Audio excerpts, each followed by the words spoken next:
the Eastern Roman emperors from Constantine I the Great to Constantine XI Palaiologos, the last emperor of New or Second Rome, Constantinople. The Eastern Roman or Greek Byzantine division or leg. It continued to rule the Roman Empire in the east from 395 AD after it divided when Arcadius, the elder son of Theodoric I, became the sole emperor in Constantinople, the Nova Roma or New Rome and capital of the empire, while his younger brother, Honorius, ruled the western division or iron leg of the Roman Empire from the same year. Here is the list of the 21 dynasties and non-dynastic royal families of the Eastern Roman Greek Byzantine emperors. The first was the Constantinian dynasty, which ruled from 306 AD under Constantine the Great to 363 AD when Julian the Apostate, his nephew, was killed on campaign against the Sassanid Persians. The last of the Roman Greek Byzantine dynasty was the Palaiologos dynasty when Constantinople fell to the Ottoman Sultan Mehmed II and killed its last emperor in the east, Constantine XI Palaiologos, who refused to surrender, made his last stand by bravely charging his enemies while defending his city on the 29th of May 1453.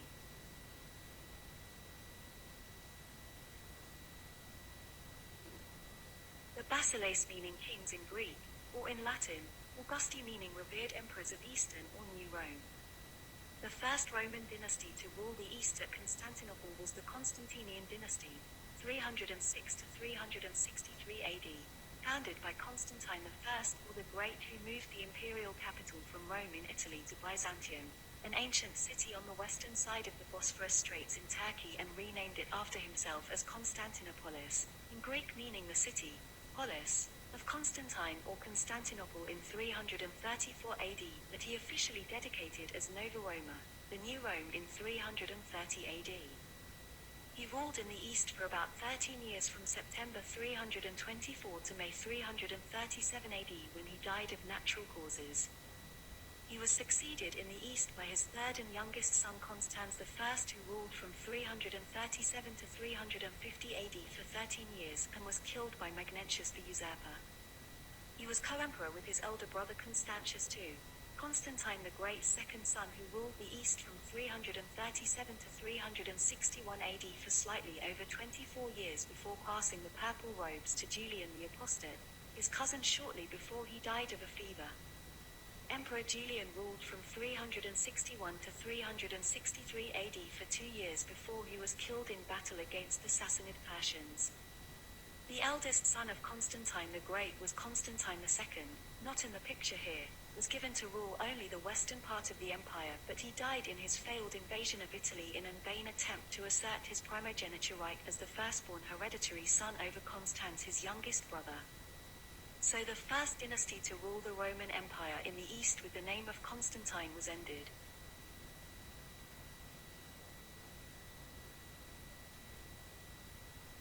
Following the death of Julian the Apostate in 363 AD in Mesopotamia, Flavius Jovianus, or Jovian, his imperial bodyguard who was a Christian, was hastily declared Augustus, or revered Roman emperor. He ruled from June 363 to February 364 for only 8 months, when he was found dead suddenly in his tent, probably from inhaling poisonous fumes seeping through the newly painted walls of his bedroom in Dardastan, Turkey, on his return back to Constantinople, the new imperial capital since 300 AD. He was 33 years old at the time of his death. He restored the Byzantine Christianity that had been neglected and apostatized by the paganism of Julian the Apostate, his predecessor.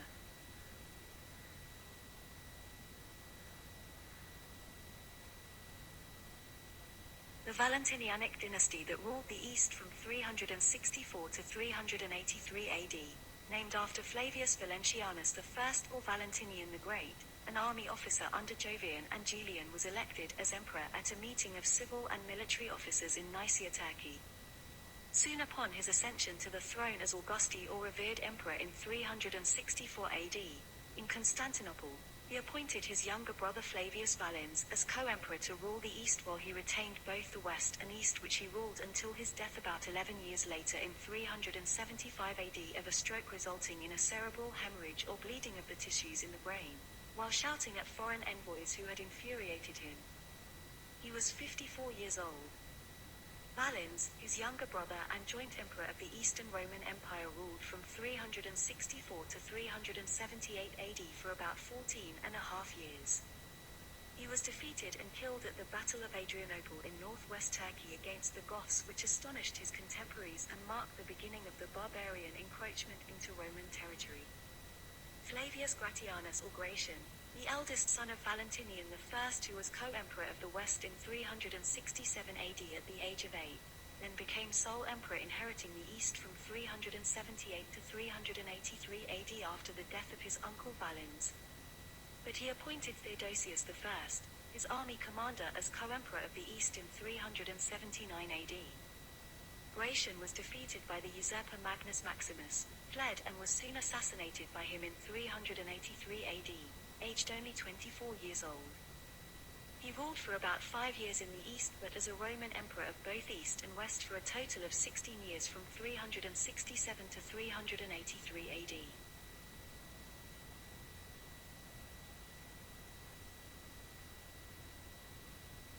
Procopius, a member of the Constantinian dynasty, tried to usurp the throne of Valen of the Valentinian dynasty by bribing 2 legions resting at that time in Constantinople and took control of the imperial capital. Shortly after this, he proclaimed himself emperor on September 28, 365 AD. When Emperor Valens of the East, who was away, heard this, he quickly moved and defeated Procopius' forces. Procopius the usurper fled, but was soon betrayed by his 2 generals, who had been promised clemency if they captured Procopius, and handed him over by Valens. He was executed 8 months later on the 27th of May 366 AD by being tied to 2 trees, bent down with force, and then released, ripping him apart as in the manner of the Greek legend of the mythological bandit Sinis, who was similarly ripped apart. As for his 2 treacherous generals, they were shown favor by Valens by being sawn apart. This coin, minted soon after he seized power temporarily from Valen, has his name inscribed with AD standing for Dominus or Lord and an N standing for Noster, meaning of us, or our Lord, and AP standing for pious, meaning devout, and AF standing for Felix, meaning fortunate, which he was not, and AV and G, short for Augustus, meaning revered emperor, which he was by bribery for only a few months before he was defeated, captured and ripped apart.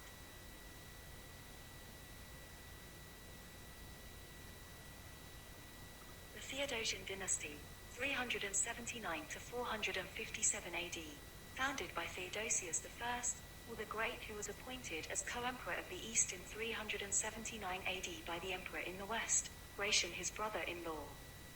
He reunited the whole empire after defeating first Magnus Maximus the usurper and Eugenius, another usurper, in September 394 AD. He was the last emperor to rule both the East and the West, but only for a few months before his death on the 17th of January 395 AD. He was succeeded by his 2 sons, whom he earlier had appointed as co-emperors in 383 and 393 AD respectively. Arcadius, the eldest son, inherited and ruled the East after his father's death in 395 until 408 AD, while Honorius, the younger son, inherited to rule the West until 423 AD. This day, the 17th of January of the year 395 AD, marks the date when the once indivisible Roman Empire was permanently divided between 2 emperors, sons of Theodosius the Great, and their imperial courts, never again to be reunited as one empire. This was exactly as predicted by Daniel's Bible prophecy in chapter 2, in the 2 iron legs of the metallic statue dream of King Nebuchadnezzar, that the Roman Empire will be divided into 2 divisions, the Latin Roman Catholic West and the Greek Orthodox East, until the end times, when the 2 iron and clay feet and toes was predicted to be briefly reunited again, but only for a short time, by the Antichrist. When Arcadius died in 408 AD, he was succeeded by his only son Theodosius II, or the younger. As only an infant barely a years old, born in 401 AD, he was proclaimed by his father as Augustus in 402 AD. He ruled as emperor of the East for another 42 years after his father's death, until his own death in 450 AD of a riding accident. He was childless and died without naming an heir. Then Marcian, a personal assistant and soldier for 15 years under the military commanders Artabar and his son Aspar, was made candidate for the throne, who later married Theodosius' sister Augusta Pulcheria, who agreed to this arrangement and so was elected emperor in August 450 AD with the support of Aspar and Zeno, his military commander. He ruled until January 457 AD for about 6.5 years and died of gangrene.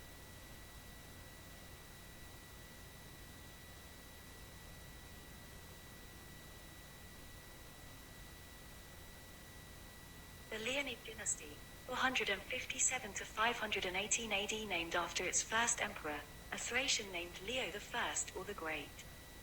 He started out as a low-ranking officer and served as an attendant to the Gothic senior military officer of the empire Aspar, who chose him to replace Emperor Marcian on his death. Ruling the Eastern Roman Empire for almost 17 years from 457 to 474 AD, he proved to be a capable ruler, regaining former Roman territories lost in the west to the barbarians. His coronation was performed by the Patriarch of Constantinople, the first to add a Christian element to the traditional Roman procedure, later copied by courts all over Europe. He was also the first Eastern Roman emperor to legislate in Koine Greek rather than in late Latin. He died of dysentery at the age of 75. His grandson, Leo II or the Younger, the son of Zeno and Leo the Great's daughter Ariadne, succeeded him on January 474 AD at the age of 6 or 7. A few days later, the Byzantine Senate crowned his father as co-emperor with the child emperor's permission, as he was too young to sign official documents. He died shortly later in November, probably of natural causes given the high mortality rate during that time. Zeno, whose real name was Tarasicadissa, was a leader of Leo I's Issuarian soldiers or troops of Central Asia Minor's province and rose to become top-ranking military officer and marrying Leo I's daughter Ariadne. He became sole leader on his son Leo the Younger's death and took the name Flavius Zeno, but he had to flee to his homeland in Issuaria, or Central Asia Minor, when Flavius Basiliscus, a general and brother of Verina, the former empress and wife of Leo I, plotted and seized the throne in 475 AD. But he recovered his imperial throne a year later in 476 AD, when the usurper lost the support in the imperial capital. So he continued to reign until his death in 491 AD of dysentery, or some say epilepsy, a total of 16 years. Popular legends say that he was buried alive in his sarcophagus after becoming insensible due to drinking or an illness, when for 3 days was heard his cries from inside his tomb, "Have pity on me," which were ignored by his wife Ariadne and his Byzantine subjects because of their hatred for him, as he was a barbarian, an Issuarian. His second reign in 476 AD saw the end of the western line of emperors in Romulus Augustulus in the same year to Odoacer the barbarian king. When Zeno died in 491 AD, his wife Empress Dowager Ariadne chose a palace official Anastasius I Dichorus as her husband and emperor successor. His nickname Dichorus, or two colors, was due to his heterochroma, a term used to describe color variation in the iris of the eyes or hair or skin. He died childless in 518 AD after ruling for 27 years. Thus the dynasty founded by Leo the Great was ended. The Latin words perpet, perp and pp before the abbreviated letters A and V, and G inscribed on these gold coins mean perpetual Augusti, or emperors forever.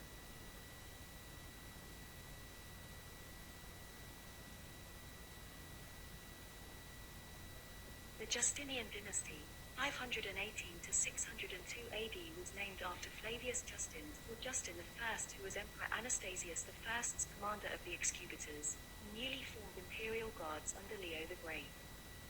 He was born in a peasant family and was possibly a swine herdsman by profession, but joined the newly formed palace guard and rose through the ranks because of his bravery in battles. He was finally elected by the army and the people at age of almost 70 upon his emperor's death because of his Chalcedonian beliefs, which were supported by the people of Constantinople in the fierce Christological debates of that time. Soon upon his election as Augustus, he secured his position by assassinating potential opponents and rivals to his throne. He ruled for 9 years and was mentally ill and died of old age in 527 AD before passing the purple robes to his nephew and adopted son Justinian, whose full name was Flavius Petrus Sebaceus Justianus. Emperor Justinian I, or the Great, ruled from 527 to 565 AD. He ambitiously attempted to restore the western portion of the empire by reconquering Italy, Dalmatia, North Africa and Spain with the help of his generals Belisarius, Narses and Praetorian prefect Liberius. His legacy was the uniform rewriting of the Roman law, the Corpus Iuris Civilis or body of civil law, which is still the basis of civil laws in modern times. His reign was marked by a blossoming of Byzantine culture, and his building program yielded works such as the Basilica of San Vitoli, the Church of the Holy Apostles, the Church of Saints Sergius and Bacchus. But the Church of Hagia Sophia, meaning Holy Wisdom, in Constantinople, his imperial capital, probably one of the world's largest church building of his days, is the one that he is best remembered for. At its completion it is reported that Justinian the Great exclaimed, "Solomon, I have outdone thee," in reference to the first Jewish temple in Jerusalem built by King Solomon of Israel. Despite his self-acclaimed greatness, for he also boasted, "I am Caesar, and I am Justinian." He died on the 14th of November 565 AD childless, before he named Justin to his nephew, son of his uncle Dulcidio by Vigilantia, his sister on his deathbed, as his heir. Justin II, or the Younger, was also the husband of Sophia, the niece of the Empress Theodora, Justinian the Great's wife and consort. Therefore he is a grandnephew-in-law of Justin I and a member of the Justinian dynasty. He ruled for about 13 years, from 565 to 578 AD, having fits of insanity towards the end of his reign. In 572 AD, behaving like a wild animal, was wheeled around on a mobile throne and required organ music to be played day and night. But 9 days just before he died, he named General Tiberius, his adopted heir, as Augustus, under which title he reigned for 4 years until his death in 582 AD. Tiberius II Constantine was a Magister Militum, in Latin meaning master of the soldiers or senior military officer, equivalent to a war theatre commander, the emperor being the only supreme commander of the Roman Empire. Although of military stock, he was a good emperor, tall, handsome with a regal bearing. He was gentle and humane, both as a man and as a ruler, with a reputation for generosity, according to Edward Gibbon, the author of the book, The History of the Decline and Fall of the Roman Empire. On the 13th of August 582 he elevated Maurice, his son-in-law, by marriage to Constantina, her daughter, from general to Augustus, after having eaten some poorly prepared food or possibly poisoned food. He died the next day, in the 14th of August 582 AD. Emperor Maurice ruled for about 20 years, from 582 to 602 AD, when he was deposed and usurped by dissatisfied General Phocas, who had him and his 6 sons executed.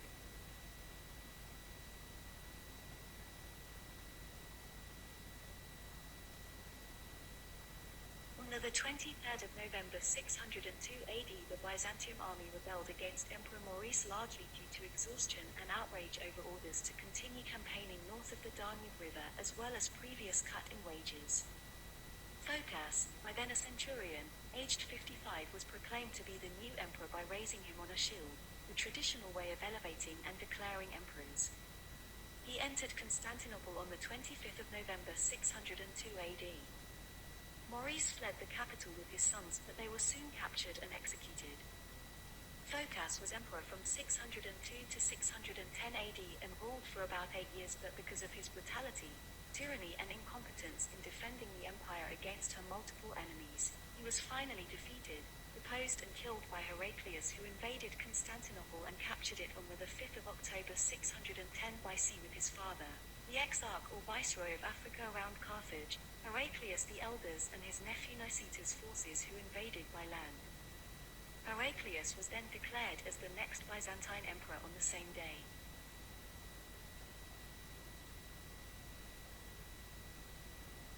The emperors of Eastern New Rome or Constantinople, capital of the Byzantine Empire. The Heraclian dynasty, 610 to 711 AD. Heraclius I, the eldest son of the exarch or viceroy of Africa, Heraclius the Elder, began a revolt against Phocas the usurper in 609 AD and deposed him in October 610 AD. He then became the Byzantine emperor from 610 to 641 AD. One of his most lasting legacies was changing the official language of the Eastern Roman Empire from Latin to Greek. He halted the Muslim advance in Asia Minor and expanded his empire, reclaiming some territories lost to the Persians. His attempts at religious harmony between the Monophysites and the Chalcedonian Christians by promoting a compromised doctrine called Monophilitism failed. It was because it was considered heretical by both sides. His attempt at recovering the true cross to Jerusalem from the Persians was successful, earning him the reputation as the first crusader. This was done in exchange for the infant son of Kavad II, the eldest son of the Persian king Khosrow, who fled after he was defeated by him. He died of an illness called edema in February 641 AD, and his eldest son Constantine III, who had been co-emperor with him since 613 AD, reigned in his place together with his younger half-brother Heracleonas. He was one of the shortest Byzantine emperors to rule, as he reigned for only 3 months and died of tuberculosis in May 641 AD, allegedly poisoned by his stepmother, the Empress Dowager Martina, who wanted to put her own son Heracleonas on the throne. He was the eldest son of Heraclius I's first wife Fabia Eudokia. Heracleonas, who was named co-emperor by his father Heraclius I in 638 AD and succeeded him as co-emperors with his elder half-brother Constantine III in February 641 AD on his father Heraclius I's death. Following the death of his half-brother Constantine III, he ruled under the regency of his mother Empress Dowager Martina as sole emperor. But he was forced to name Constans II, the son of Constantine III, as co-emperor by the army, and was soon deposed by the Senate in November 641 AD after ruling for only about 6 months. Constans II, nicknamed the Bearded, was emperor of the Byzantine Empire from 641 to 668 AD. He was baptized as Flavius Heraclius and reigned officially as Constantine. Constans is actually his nickname. During his reign, Egypt was lost in 642 AD to the Muslim Arab Caliphate, with increasing menace to his empire. His ambassadors made the First Byzantine Empire's contact with Emperor Tan Taizong of the Tang dynasty of China in 643 AD, bearing red glass and green gems, according to the Chinese Old and New Book of Tang historians, who called the Byzantine Empire Philin and its emperor Potili, probably a transliteration of Konstantinos Popinatos, meaning Constantine the Bearded.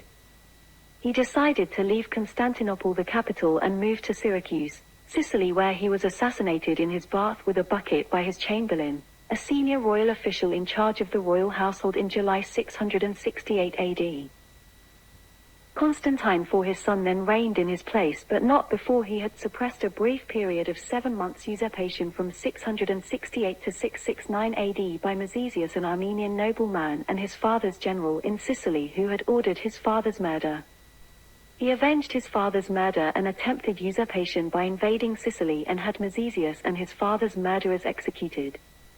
Other reports stated that loyalist troops from Italy and the Exarchate of Africa suppressed his revolt, executed him, and had his severed head sent back to Constantinople. Constantine IV, also called Constantine the Younger, who was already co-emperor with his father Constans II since 654 AD, then ruled as co-emperors from 668 to 685 AD with his brothers Tiberius and Heraclius, who were raised by their father as co-emperor in 659 AD. But he eliminated both his brothers in 681 AD as co-emperors by mutilating or slitting their noses, which would make them ineligible to rule, despite the demand of the people, who believed that the Christian Byzantine Empire should be governed by a trinity of co-emperors, as their Trinitarian Christian God is. He successfully defended his capital city Constantinople from repeated attacks by the Arabs with his new weapon, called Greek fire. He died of dysentery, and Justinian II, his son, whom he had elevated as his co-emperor in 681 AD after the fall of both his brothers Heraclius and Tiberius, or Justinian II's uncles.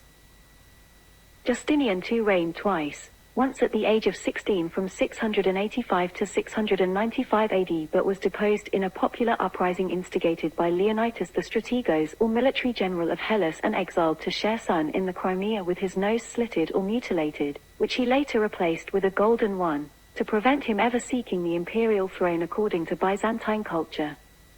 But he recovered his throne 10 years later in 705 AD with the help of a Bulgar and Slav army.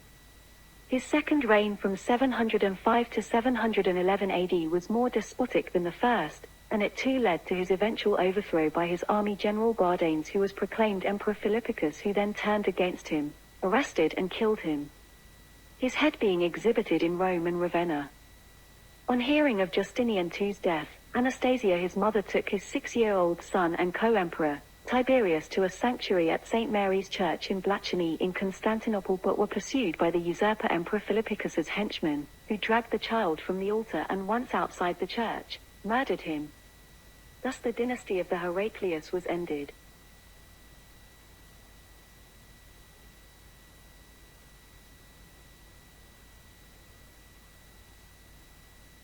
The emperors of Eastern New Rome, or Constantinople, capital of the Byzantine Empire. The 20 Years' Anarchy, 695 to 717 AD, was the period of acute internal instability in the Byzantine Empire, marked by rapid succession of several emperors to the throne between the first deposition of Justinian II in 695 AD to the accession of Leo III the Isaurian to the throne in 717 AD. Marking the beginning of the Isaurian dynasty and the end of the 20 Years' Anarchy. General Leontios, who deposed, mutilated and exiled Justinian II, was Emperor Leo from 695 to 698 AD, but was overthrown by Apsimar, who seized Constantinople and the throne. He took the name Tiberius III. He had Leontios' nose and tongue cut off and exiled. He ruled for about 7 years from 698 to 705 AD and was deposed by Justinian II, who besieged and seized Constantinople and retook his throne from Tiberius III with Bulgar and Slav support, and had both usurpers before him, Tiberius III and Leontius, executed by beheading in the Hippodrome and their dead bodies cast into the sea. Justinian II, who retook the throne, then reigned from 705 to 711 AD, but was again deposed by another military revolt led this time by Bardanes the Armenian, who took the title Emperor Philippicus. He ruled from 711 to 713 AD and was in turn overthrown by a revolt of the opposition troops who had rebelled in Thrace and entered the capital and blinded him from ever regaining the imperial throne. He died in the same year, 713 AD, and was succeeded by his principal secretary Artemius, the Greek, who was raised to the purple by the soldiers who had overthrown Philippicus. He took the title Emperor Anastasius II and ruled from 713 to 715 AD, but was deposed by another military revolt who proclaimed Theodosius III as emperor. He fled to Nicaea, was eventually forced to submit to the new Emperor Theodosius III.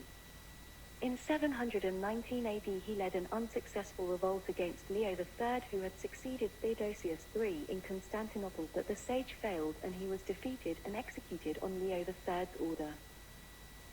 In 715 AD, Theodosius III, a fiscal official or tax collector, was proclaimed emperor reluctantly by the rebellious opposition troops. He ruled from 715 to 717 AD, but was overthrown by Leo III, who had marched on Constantinople and captured Theodosius III's son in Nicomedia. With the advice of the Patriarch and Senate of Constantinople, he negotiated with Leo III to abdicate, with Leo III as emperor succeeding him. So both him and his son were allowed to retire to a monastery as monks.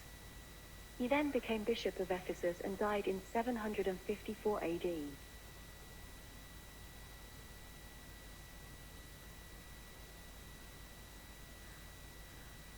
The emperors of Eastern New Rome, or Constantinople, capital of the Byzantine Empire. The Isaurian or Syrian dynasty, 717 to 802 AD, founded by Leo III, also known as the Isaurian or the Syrian, was Byzantine emperor from 717 until his death in 741 AD. He was of Syrian origin and his original name was Conon and was fluent in Arabic. He entered Constantinople and forced Theodosius III to abdicate, which he did, putting an end to the 20 Years' Anarchy. He also successfully warded off the attempt of the earlier deposed Emperor Anastasius II to retake the throne in 719 AD and had him executed. He succeeded in repelling the second siege of Constantinople by the Muslim Arabs of the Umayyad Caliphate, which lasted 12 months because of the impenetrability of her walls, with the help of reinforcements from the Bulgarian army and the use of Greek fire. He was an iconoclast or icon breaker and issued certain edicts against the veneration of images probably influenced by the Muslim Arab Caliphate. Leo III died of dropsy in 741 AD, and his son Constantine V, who was named co-emperor at the age of 2 in 720 AD, succeeded him as sole emperor. Constantine V then reigned as Byzantine emperor from 741 to 775 AD for about 34 years. During his reign, Astabastos, his brother-in-law, husband of his elder sister, Anna, rebelled. He was a strategos or military commander of the opposition theme or province and had effective control of the Armeniac theme or province. He advanced on Constantinople when Constantine V fled, usurping him as emperor from 741 to 743 AD. But when the armies of the two rival emperors met on the battlefield at Sardis, Asbastos the usurper was defeated, and later his son Nicetas was also defeated at Modrina. Constantine V then marched on the capital, forcing Asbastos to flee. But he was captured, and he and his sons were publicly blinded and sent to a monastery of Kora outside Constantinople in 743 AD. Like his father Leo III, Constantine V supported iconoclasm or icon breaking and was against the veneration of icons or images in churches. His enemies, who were iconodules, a word derived from the Greek icon, and doulos or servants of icons, defended their veneration and so applied to Constantine the derogatory epithet popronymos from kopros and onoma, meaning dung named, spreading the rumor that as an infant he had defiled his own baptism by defecating at the font or on the imperial purple robe which he was swaddled. On a campaign against the Bulgarians, he developed carbuncles or clusters of boils due to bacteria infections on his legs and died during his return to Constantinople. Leo IV was the son of Constantine V and his first wife Sitsat. Because his mother was a Khazar, he was given the epithet Leo the Khazar. He was elevated as co-emperor while still an infant in 751 AD and succeeded his father as sole emperor upon his father's death in 775 AD, aged about 24 years old. By this time he had contracted tuberculosis, which combined with the infancy of his son, named his two half-brothers Nikephoros and Christopher as Caesar. But their hopes of becoming emperors were crushed when a year later, in 776 AD, he elevated his son Constantine VI as co-emperor at the age of 5. He successfully invaded Syria against the Abbasid Caliphate with his generals in 778 and repelled their counter-attack against Asia Minor in 779 AD. Leo IV died of a fever due to his tuberculosis in 780 AD, and his son Constantine VI then succeeded him as sole emperor aged 9 with Leo's wife as regent. Constantine VI was the only child of Leo IV and Irene.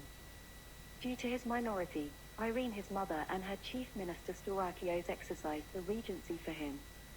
But when he came of age at 16, his mother did not relinquish executive authority to him, so he conspired against her, but the plot failed. However, when Irene sought to get official recognition as Empress Regent, it backfired, and with military support, Constantine VI finally came to actual power in 790 AD, after the Armeniacs' army rebelled against Irene. However, he restored his mother in 792 AD, just 2 years after she was out of power, and made her co-ruler. In 797 AD, Irene and her supporters plotted a coup d'etat and had his son arrested, blinded, and imprisoned without any hope of him toppling her again as empress. He died shortly after leaving Irene, a Greek from Athens surnamed Sarantapachena, consort to Leo IV, to become the sole Byzantine empress. She ruled for another 5 years from 797 to 802 AD. She had married Leo IV in November 768 and was crowned empress in December that same year. She condemned the practice of iconoclasm or image breaking contrary to the edicts of her predecessors and restored the veneration of icons to Greek Orthodox Christian practice at the Second Council of Nicaea in 787, which condemned iconoclasm as heretical. She was deposed finally in a palace coup led by Nikephoros I, his finance minister, in 802 AD, exiled to the island of Lesbos, and died less than a year later aged 51. In the West, Pope Leo III, already seeking to break links with the Byzantine East, used Irene's alleged unprecedented status as a female ruler of the Roman Empire to proclaim Charlemagne Emperor of the Holy Roman Empire on December 25th, Christmas Day of 800 AD, under the pretext that a woman could not rule and so the imperial Roman throne as vacant, justifying his action.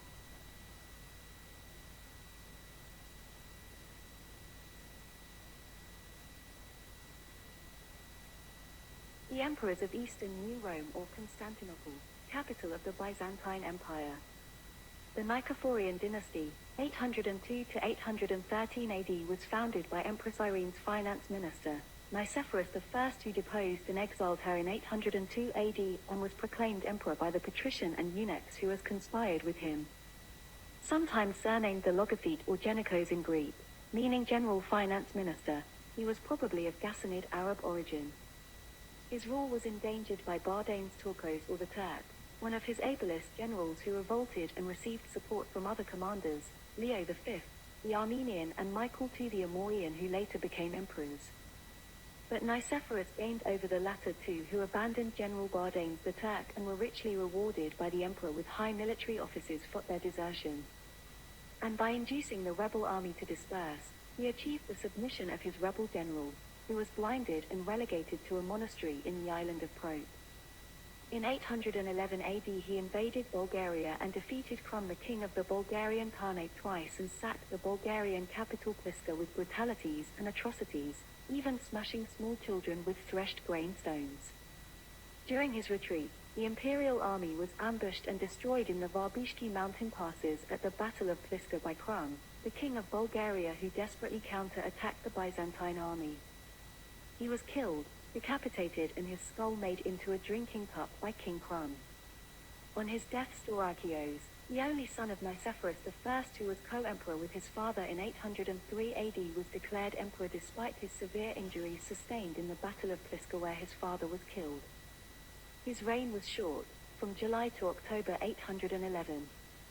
Due to the political uncertainties surrounding his wounds, which included the severing of his spine, he declared Theophano, his Athenian Greek wife, as his successor. But they were usurped by Michael Rangabe, his brother-in-law, who had married Procopia, his sister.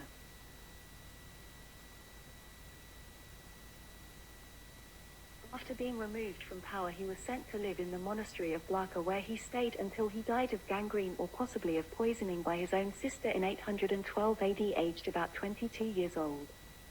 Michael I Rangabe was the son of a patrician, Theophylact Rangabe, the admiral of the Aegean fleet. When his wife Procopia, the sister of Staurakios, failed to persuade his brother to name him as his successor, a group of senior officers and military leaders, including the Patriarch Nicephorus I of Constantinople, forced Staurakios to abdicate in 811 AD. Michael I attempted to carry out a policy of reconciliation, abandoning the exacting taxation instituted by Nicephorus I.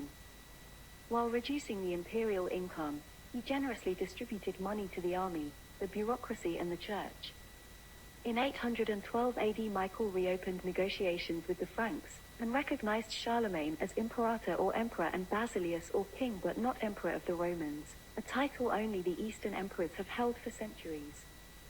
He reigned for less than 2 years, until 813 AD, when he abdicated after anticipating a revolt led by Leo V the Armenian, and retired to a monastery under the name of Athanasius, where he died in 844 AD. His 5 sons were castrated to make them incapable of claiming the imperial throne in the future and relegated to a monastery, but awarded an annual stipend. Theophylact, the eldest son of Michael I and co-emperor at the age of 18 with his father and his younger brother, another Staurakios, on Christmas Day 811 AD. He was also the grandson on his mother's side of Nicephorus I.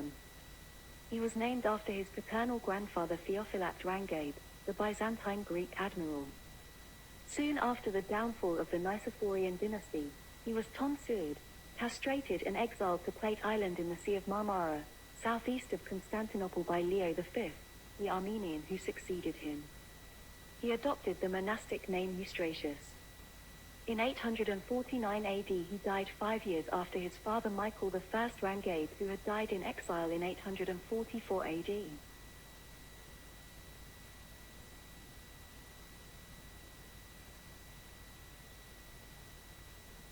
The emperors of Eastern New Rome or Constantinople, capital of the Byzantine Empire. A non-dynastic emperor ruled from 813 to 820 AD. He was Leo V, the son of the patrician Bardas, who was of Armenian descent. He was also of Assyrian, that is, of Syrian descent. He served in 803 AD under the rebel general Bardanes Turcos, or the Turk, whom he deserted in favor of Nicephoros I, the general finance minister, who rewarded him with 2 palaces. But he was later exiled for marrying the daughter of another rebel, the patrician Arsaber, but was then recalled by the former emperor, Michael I Rangabe, and become governor of the Anatolic theme or province. As senior general, he deposed his emperor by forcing his abdication after his military defeat at the Battle of Versinikia in 813 AD. Symbatios, his eldest son, was elevated to be co-emperor by his father Leo V, the Armenian, in 813 AD also. He revived iconoclasm, or the practice of breaking of images and icons in the churches, after deposing the Patriarch of Constantinople Nicephorus I, who was a friend of icons or images or an iconojule. Michael II the Amorian, whom he had jailed for suspicion of conspiracy, later organized his assassination in the palace chapel on Christmas Eve 820 AD with assassins dressed as members of the choir to sing in the service, who suddenly threw off their robes and drew their weapons. In the dim light they mistook the officiating priest for the emperor, and the confusion allowed Leo V to snatch a heavy cross from the altar and defend himself. He called for the guards, but the conspirators had barred the doors, and within a few moments a sword stroke had severed his arm, and he fell before the communion table, where his body was hewed in pieces. His remains were dumped unceremoniously in the snow, and the assassins hurried to the dungeon to free Michael II. Unfortunately for them, Leo V had hidden the key to the chains of Michael II's legs on his person, and unable to find it, since it was too early in the morning to find a blacksmith, Michael II was hastily crowned as emperor with the iron clasp still around his legs. Leo V, the Armenian family, including his mother and his wife, Theodosia, was exiled to monasteries of the Prince's Islands in the Sea of Marmara to the southeast of Istanbul. His 4 sons, including ex-co-emperor Symbatios, were castrated, a procedure so brutally carried out that one of them, Theodosius, died soon after the operation.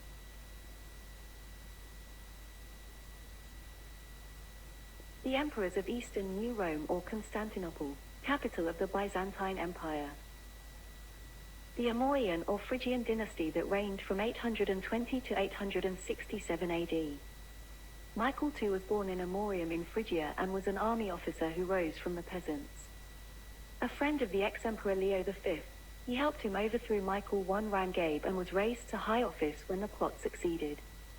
But he later fell out with his colleague and was jailed and sentenced to death for plotting to overthrow Emperor Leo V. He betrayed his ex-friend and led the conspiracy against the emperor while imprisoned in the dungeon. He was nicknamed the Stammerer and reigned for about 9 years from 820 to 829 AD and survived the rebellion of Thomas the Slav. He lost Crete to the Arabs and faced the beginning of the Muslim conquest of Sicily. He also reinforced iconoclasm of Leo V, his father's predecessor. Theophilus was the only son of Michael II Rangabe and his wife Phakia, and was crowned co-emperor with his father since 821 AD and succeeded him as sole Byzantine emperor upon his father's death in 829 AD. He ruled for about 13 years from 829 to 842 AD. Theophilus was an educated man, having been educated by John Hylilas the grammarian, and was a great admirer of music and art, unlike his peasant-turned-soldier father. He waged wars against the Arabs, Bulgars and Serbs, and winning and losing some battles. In 833 AD he elevated his eldest son, Constantine, as co-emperor, who had 5 sisters. But he died prematurely before his father Theophilus in 835 AD. So the throne was passed to his younger brother, Michael III, at the age of 2 in 842 AD.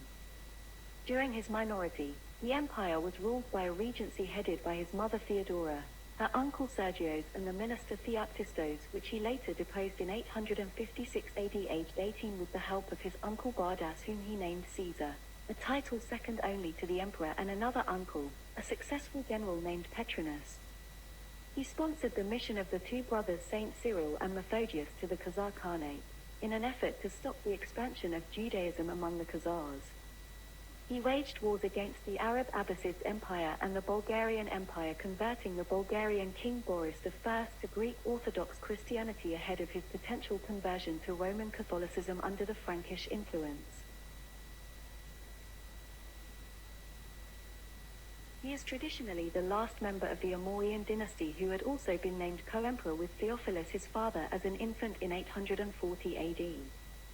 Michael III was given the disparaging epithet the drunkard because of his habitual profligate lifestyle, which includes his obsession with chariot racing and his orchestration of public displays mocking the processions and rituals of the church.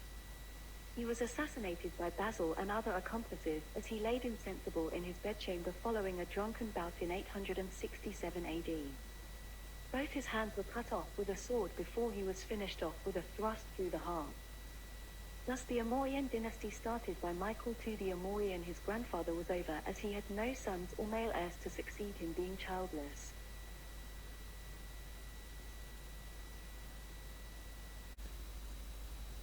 The emperors of Eastern New Rome, or Constantinople, capital of the Byzantine Empire.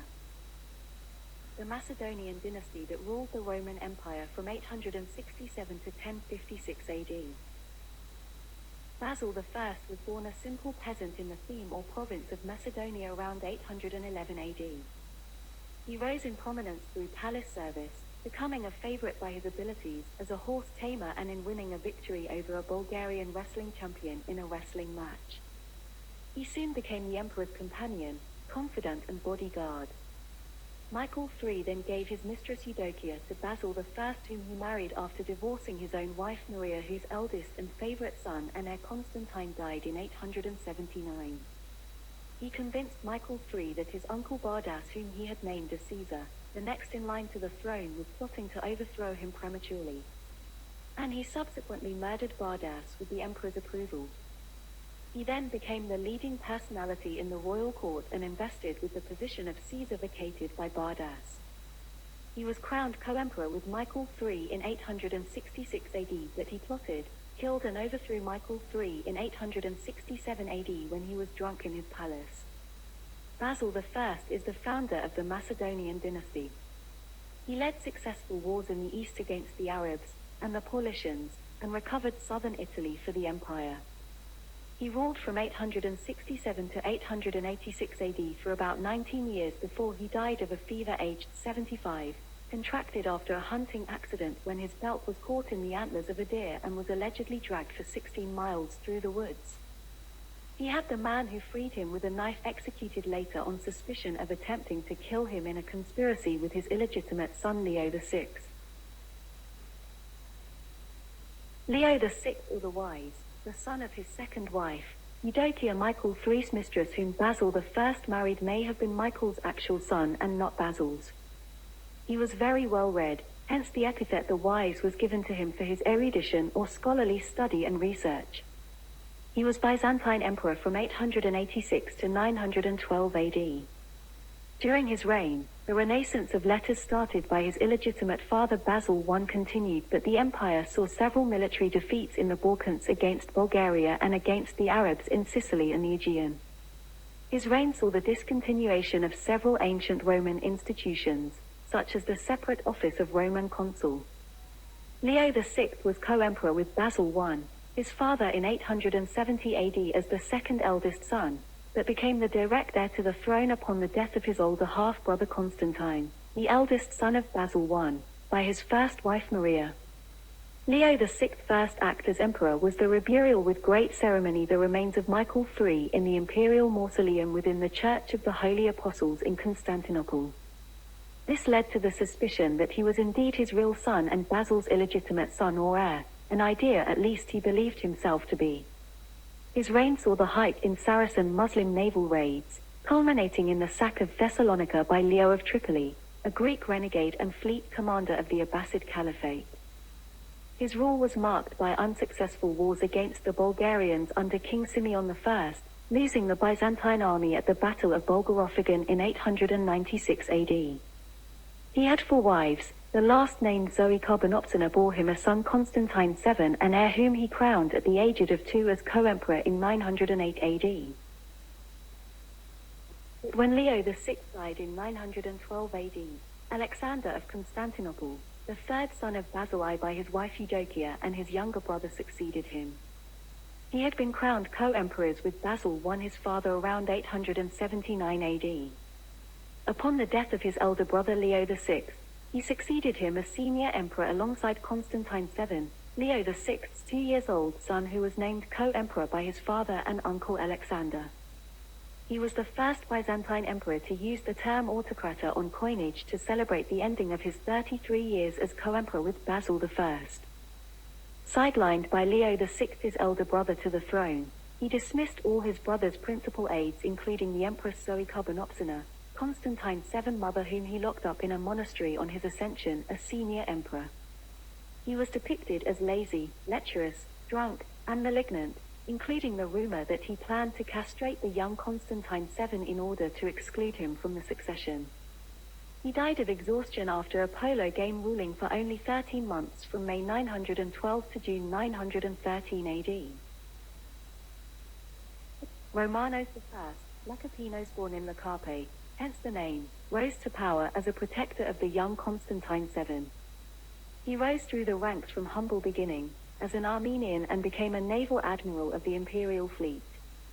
In April 919 AD, as the head of the fleet, he seized the Bucolian palace in Constantinople and the reins of government from the joint regency of Empress Zoe Carbonopsina and her supporter Leophocas. He was named Magistros, a senior administrative officer, and Megas Hitiriakis, or the great leader of the Byzantine bodyguard corps, but he rose swiftly to consolidate his position. He soon married his daughter Helena to the upcoming Emperor Constantine VII in April 919 AD and assumed the new title Basileus, meaning the king's or emperor's father, was named Caesar in September, and was crowned senior emperor in December the same year.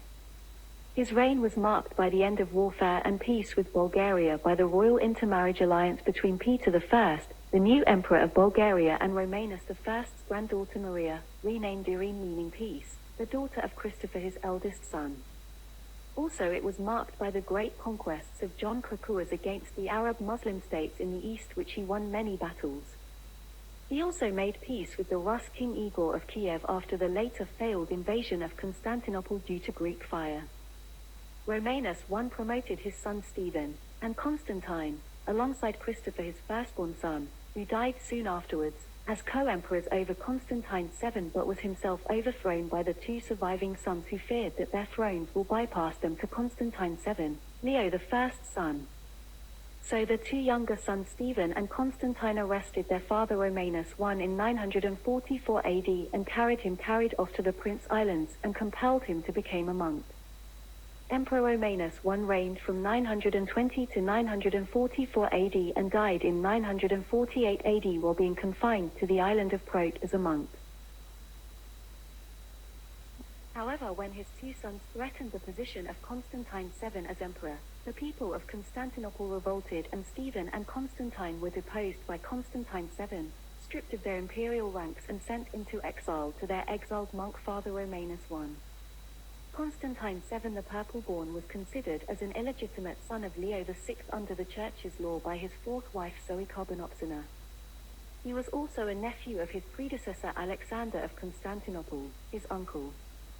To help legitimize him, his mother gave birth to him in the Purple Room of the imperial palace, hence his name in Greek Porphyrogenitos, which means the Purple-born. His early reign as co-emperor in 908 AD was dominated by successive regencies, first of his mother Zoe and Patriarch Nicholas Mystikos, and from 919 AD by the Admiral Romanus I. After the death of Romanus and deposing his two sons who were co-emperors with him, he assumed the throne as sole emperor in 945 AD, aged 39, and named Romanus II, his only son, as co-emperor that same year. His reign was marked by struggles in the east with the founder of the Emirate of Aleppo, Saif-ul-Dawla, and an unsuccessful campaign against Greece. He is notable for his promotion of the Macedonian Renaissance, sponsoring encyclopedic works and histories. He was a prolific writer himself, best remembered for the manuals on statecraft, De Administrando Imperio, and ceremonies, the Ceremonies, which he compiled for his son, Romanus II, thus earning him the name, the Scholar Emperor. He ruled for another 14 years as senior emperor from 945 and died in 959 AD, rumored to have been poisoned by his daughter-in-law Theophano, the wife of his son Romanus II, or by Romanus II who succeeded him.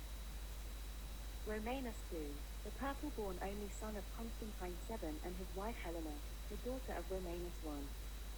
On ascension to the imperial throne, he purged his father's courtiers of his enemies and replaced them with his friends.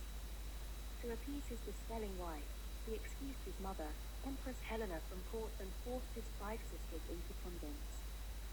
Nevertheless, many of his appointees were able men, military generals like the brothers Leo and Nicephorus Phocas, who successfully reconquered Crete in 951 AD with a huge fleet of 25,000 to 30,000 men from the Muslim invaders who had ruled it since the 820s.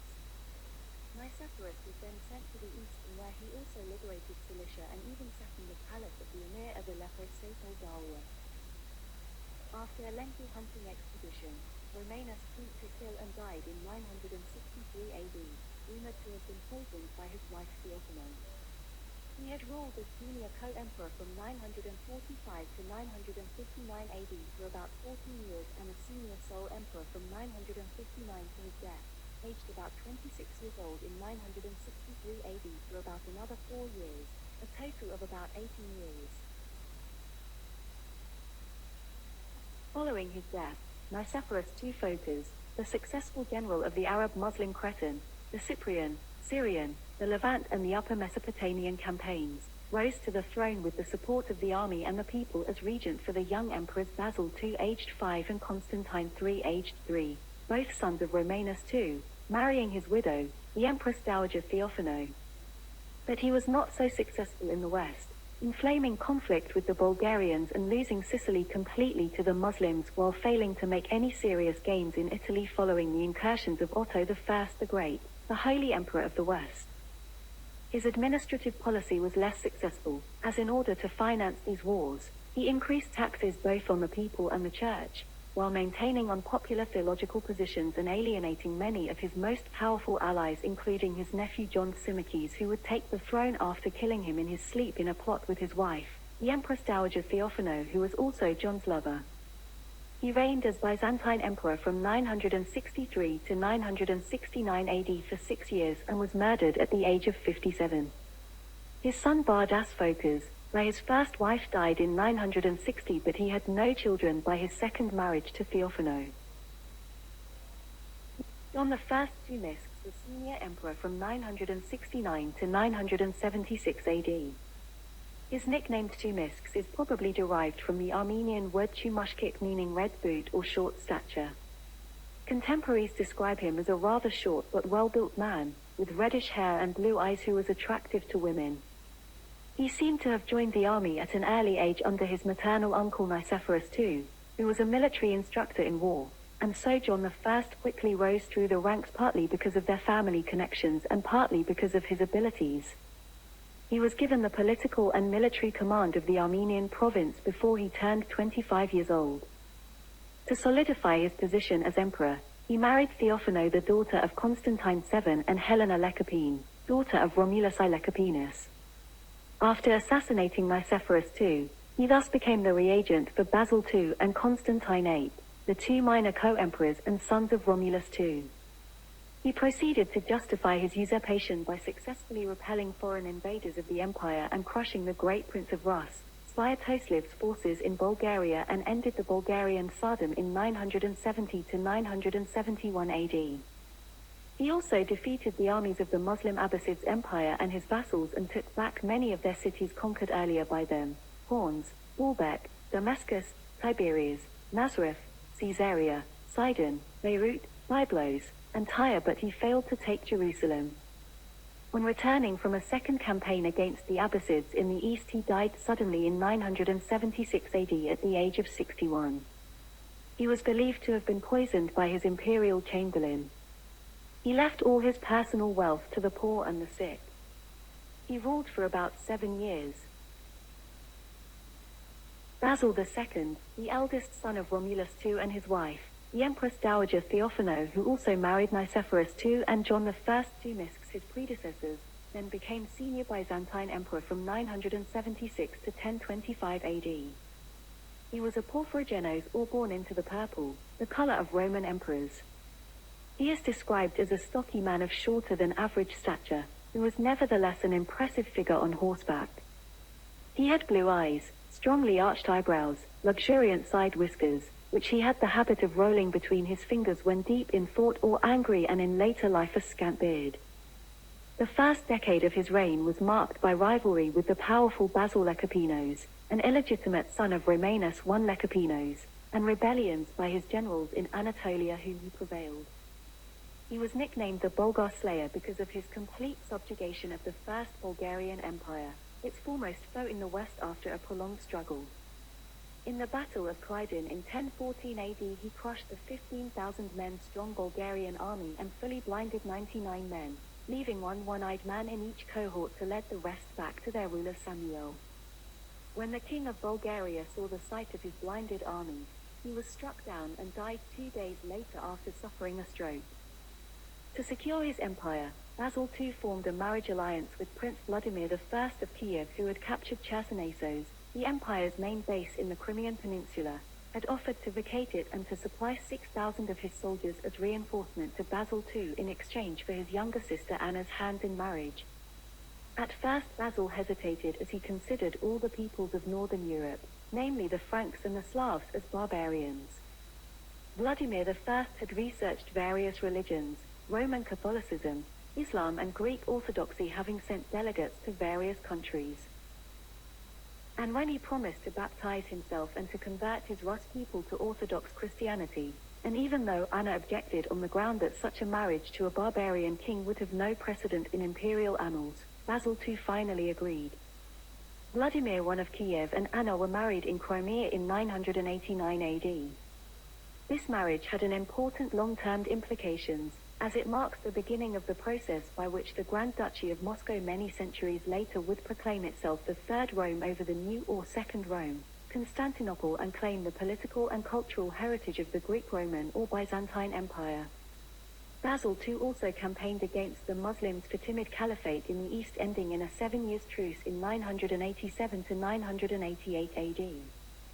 His expansion into Syria ended in a 10-year truce in 1000 AD and destroyed the Khazar successor kingdom in 1016 AD.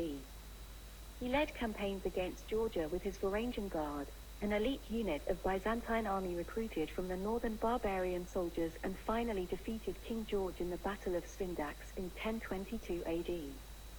He later secured the sub-kingdom of Armenia. His accessment in the eyes of subsequent generations is he crushed rebellions, subdued feudal landowners, conquered the enemies of the empire, the Bulgars, the Rus, the Khazars in the west, and the Arab Muslims in the east. Everywhere the might of the Roman armies was respected and feared. The treasury was overflowing with the accumulated plunder of his campaigns. Even the lamps of learning, despite the emperor's known indifference, was burning still, if somewhat dimly. The lot of ordinary folk in Constantinople must have been pleasant enough.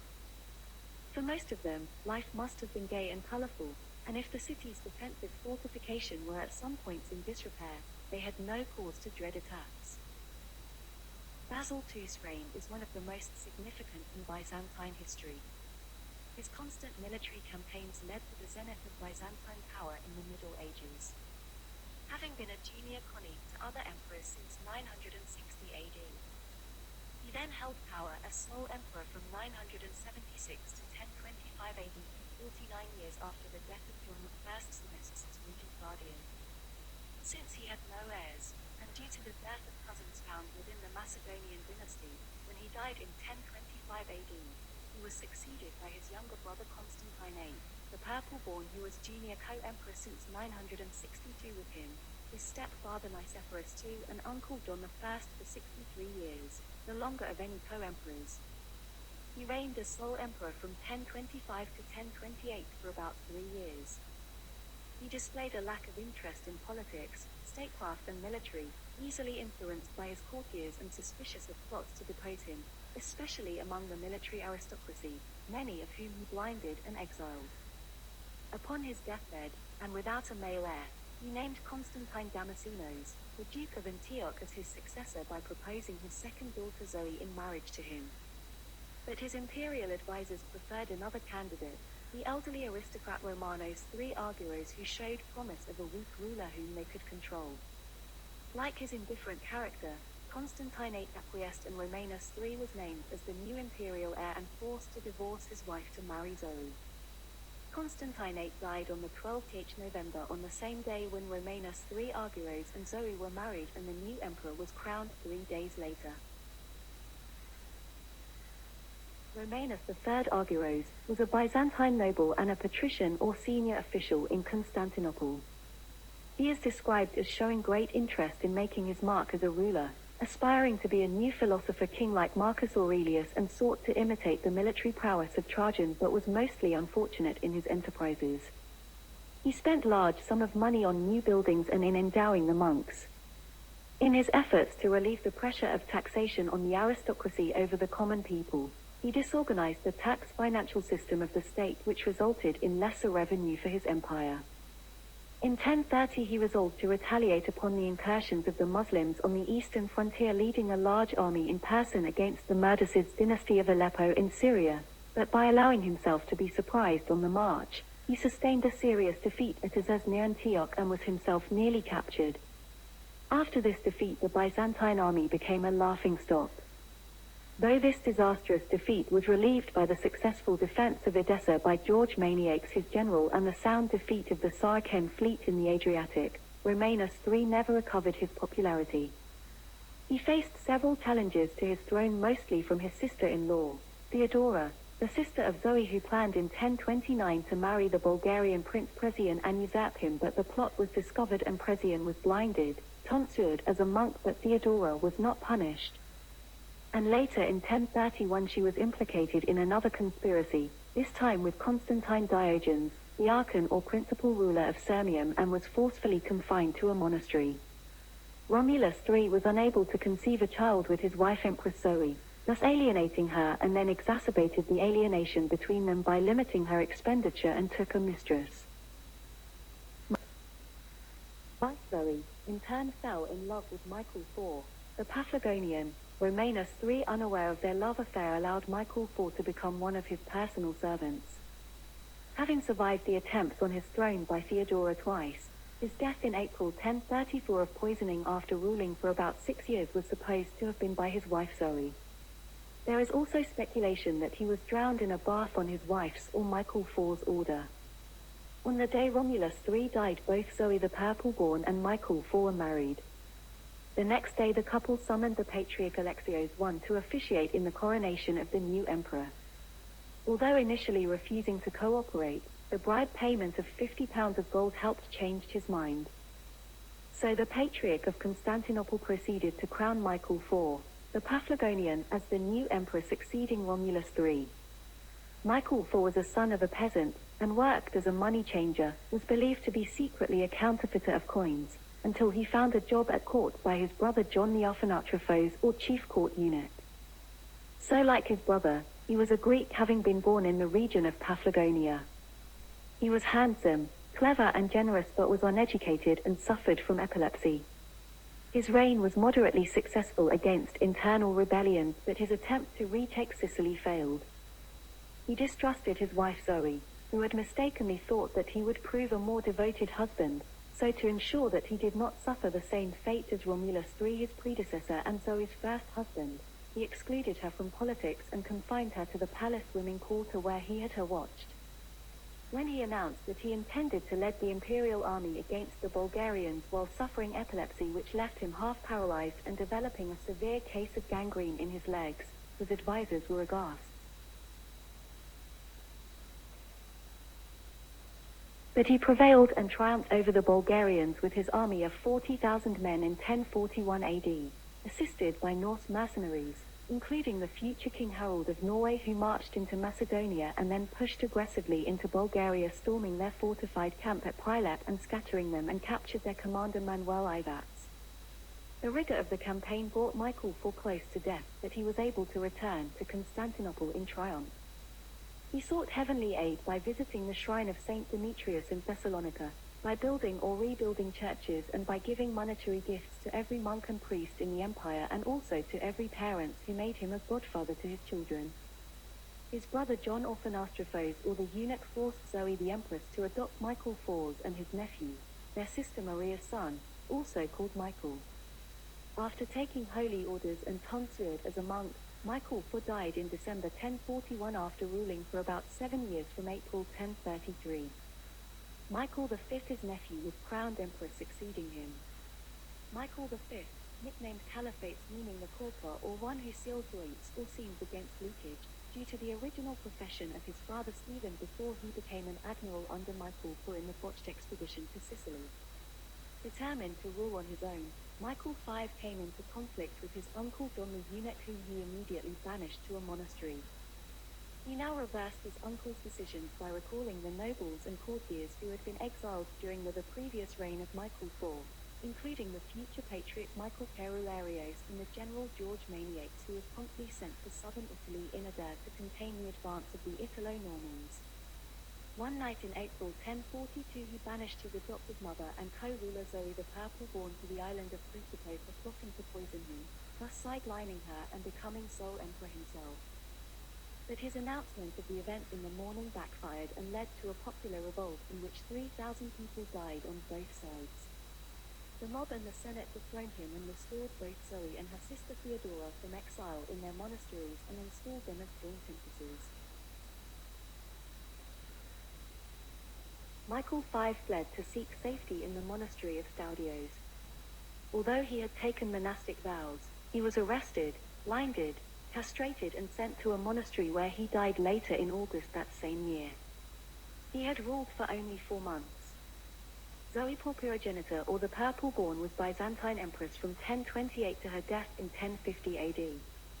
She was co-regent with Romulus III, her husband, from 1028 to 1034 for 6 years, then with Michael IV, her lover, whom he married from 1034 until 1041 for 7 years, and with Michael V the Corker, her nephew, from 1041 to 1042 for 1 year, and then with Theodora, her sister, alongside Constantine IX, her third husband, from 1042 to 1050 for 8 years, thus a total of 22 years with 5 rulers.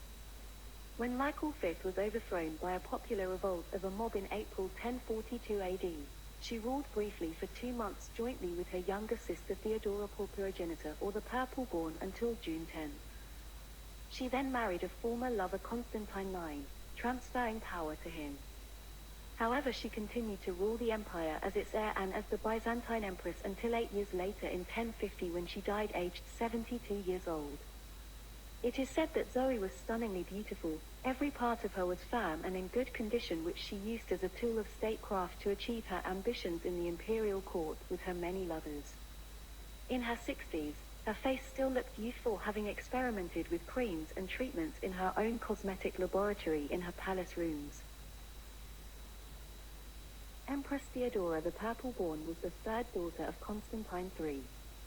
When her elder sister Zoe married her third husband, Constantine IX, she was again sidelined from being sole empress. But after Zoe died in 1050 and Constantine IX died in 1055 AD, she assumed full governance of the empire and reigned for a year until her death in 1056 AD.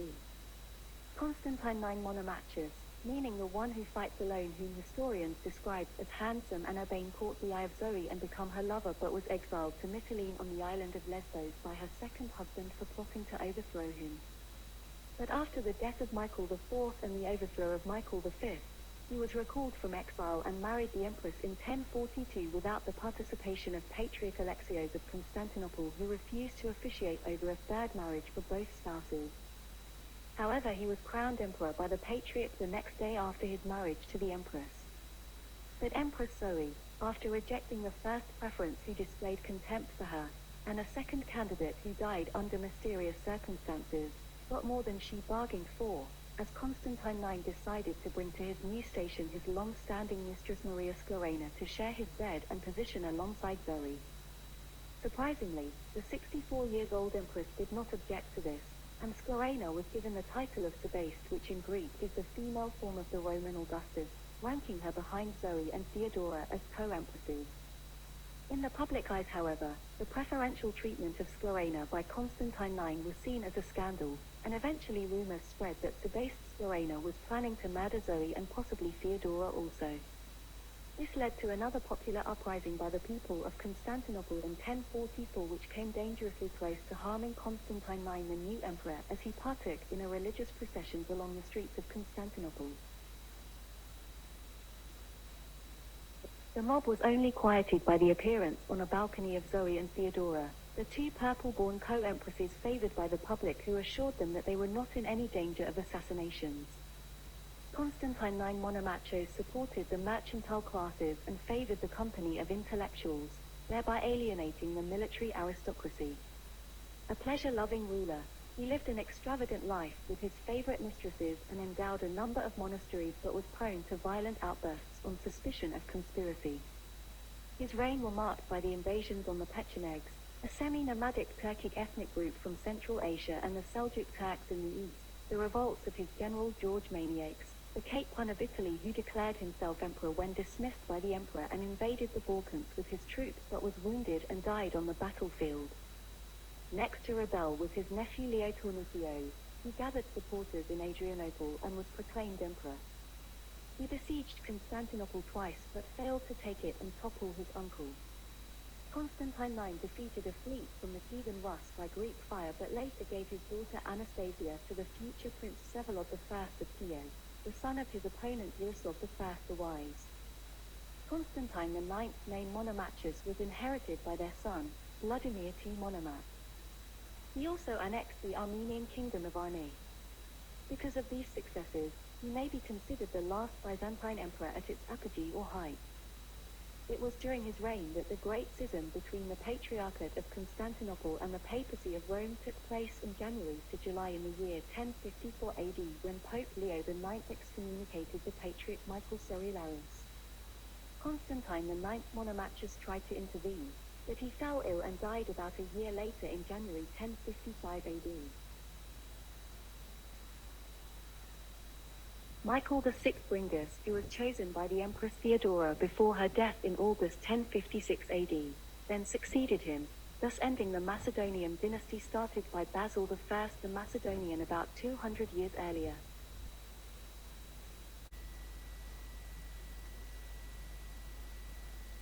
The Emperors of Eastern Rome, or Constantinople, capital of the Byzantine Empire. There was a non-dynastic Byzantine emperor for a year from 1056 to 1057 AD. His name was Michael VI Bringas, who was an elderly patrician and member of the court bureaucracy. He had served as finance minister of the military, in Greek, Logothetes tou Stratiaticou, hence his name Stratiaticos. Stratiaticus means the military one, or the warlike, or the bellicose, or Gerontas. The Old One, was chosen by the Empress Theodora as her successor shortly before her death in August 1056. Although he managed to survive a conspiracy to seize the throne from him, organized by Theodosius Monomachus, a senior Byzantine noble and nephew of former Emperor Constantine IX Monomachus, he was faced with the disaffection of the military aristocracy. His most costly error was to ignore the perceived right of the general Nicephorus Bryennios, whom he restored to his former rank, after his falling out with the Empress Theodora, but refused to restore his wealth and estates. After dismissing his grievances in an audience, the emperor completely alienated the military, which remained a powerful element in society. Michael IV Bringas further compounded his error by rebuffing Bryennios after he had ordered the general to lead a division to reinforce the army in Cappadocia, Central Asia Minor or Turkey. From here on, his general began plotting to overthrow the emperor. And it was his capture by the emperor that precipitated the military nobility to rally around the general Isaac Komnenos, who was proclaimed emperor in June 1057. Although Michael VI lost heart, the bureaucrats around him attempted to defend their positions and assembled an army against the rebels. But on August 1057 the government forces were routed at the Battle of Petro near Nicaea.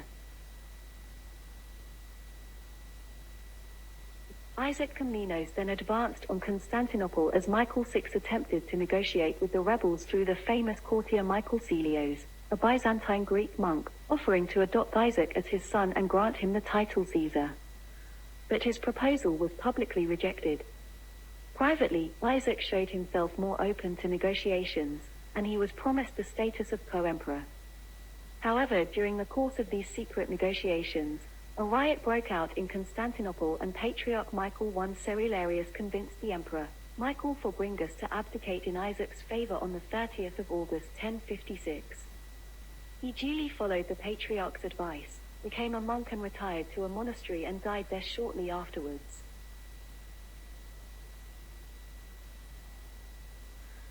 The Emperors of Eastern New Rome or Constantinople.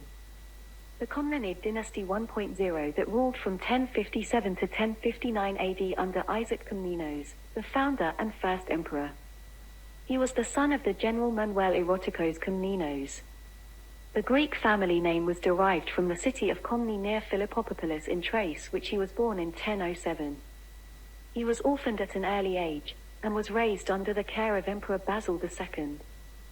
He made his name as a successful military commander, serving as commander-in-chief of the Eastern armies, which in 1057, he became the head of a conspiracy to topple the newly crowned Emperor Michael VI Bringus after he was abusive to him and his second general Tekomenos, unwilling outright to promote them to praedros or presidents in the Byzantine court at the traditional Easter assemblage before him in 1057, and refusing to share his bounty with the military but with his civil officials. They then plotted with the veteran general Nicephorus Bryennios, who had been exiled by Empress Theodora for conspiracy against her, but recalled by Michael VI to be the commander of the Macedonian army. But he was again arrested and blinded for rebellion. Fearing that their plot will be discovered, the rebellious generals quickly proclaimed Isaac Komnenos as emperor on the 8th of June 1057 at a place called Gunaria in Cappadocia, who then defeated the royalists' army at the Battle of Petro or Hades on the 20th of August that year. The ex-emperor Michael VI was forced to abdicate on 30th or the 31st of August, under the persuasion of the Patriarch of Constantinople, Michael I Cerularius, and Isaac Komnenos was crowned Byzantine emperor again in the Hagia Sophia Constantinople on the 1st September 1057 AD. Isaac's rise to power was a turning point in Byzantine history, marking the definite end of the long-lived Macedonian dynasty. Although powerful generals had previously suborned power, they had ruled alongside the Macedonian emperors. Isaac was the first military strongman to usurp power since the 9th century AD. This is reflected in the coinage struck in his name, which uniquely showed him holding a drawn sword. While it may have simply his intention to restore capable military rule, it came to be understood as a claim to rule by the right of conquest, and even as an impious belief that his accomplishments came not from God but from his own prowess. Certainly it highlighted his determination and Herculean task at fiscal reforms and restoring the effectiveness of his army as the empire was broke and at a time of deficit when he took over. As emperor he rewarded his patricians and fellow conspirators Keikomenos and Bryennios with high offices, as with his own brother John Komnenos, whom he bestowed the title Korapilates, one of the highest title in Byzantine court, and named him Domestikos Tum Skolon, meaning the domestic of the schools, equivalent to a commander-in-chief of the Byzantine army in the west, next to the emperor himself. He also enlarged on a series of fiscal measures to shore up revenue and eliminate the excesses allowed to flourish under his predecessors. His aim was to fill up the treasury and restore the Byzantine army's effectiveness to preserve the empire. The reduction in salaries, harsh tax measures and the confiscation of church properties aroused much opposition, particularly from the Patriarch Michael I Cerularius. In November 1058, the Patriarch was arrested and exiled, and died before a synod to depose him was convened. The eastern frontier held firm during his reign. Hungarian raids were resolved by a treaty in 1059, while the rest of Pechenegs were subdued by Isaac in person in the summer of 1059. He was a passionate hunter with both the horse and the falcon, spending much time at a hunting lodge outside the capital. Shortly after, the emperor fell ill on a hunt, and on the advice and pressure of Michael Celios, the Greek Byzantine monk, he abdicated his throne in favor of his closest general, Constantine X, Dorcas, retiring to the Staudian monastery as a humble monk in Constantinople, where he died later in 1060 at the age of 53. He had reigned from the 1st of September 1057 to the 22nd of November 1059 for only 2 years and about 3 months.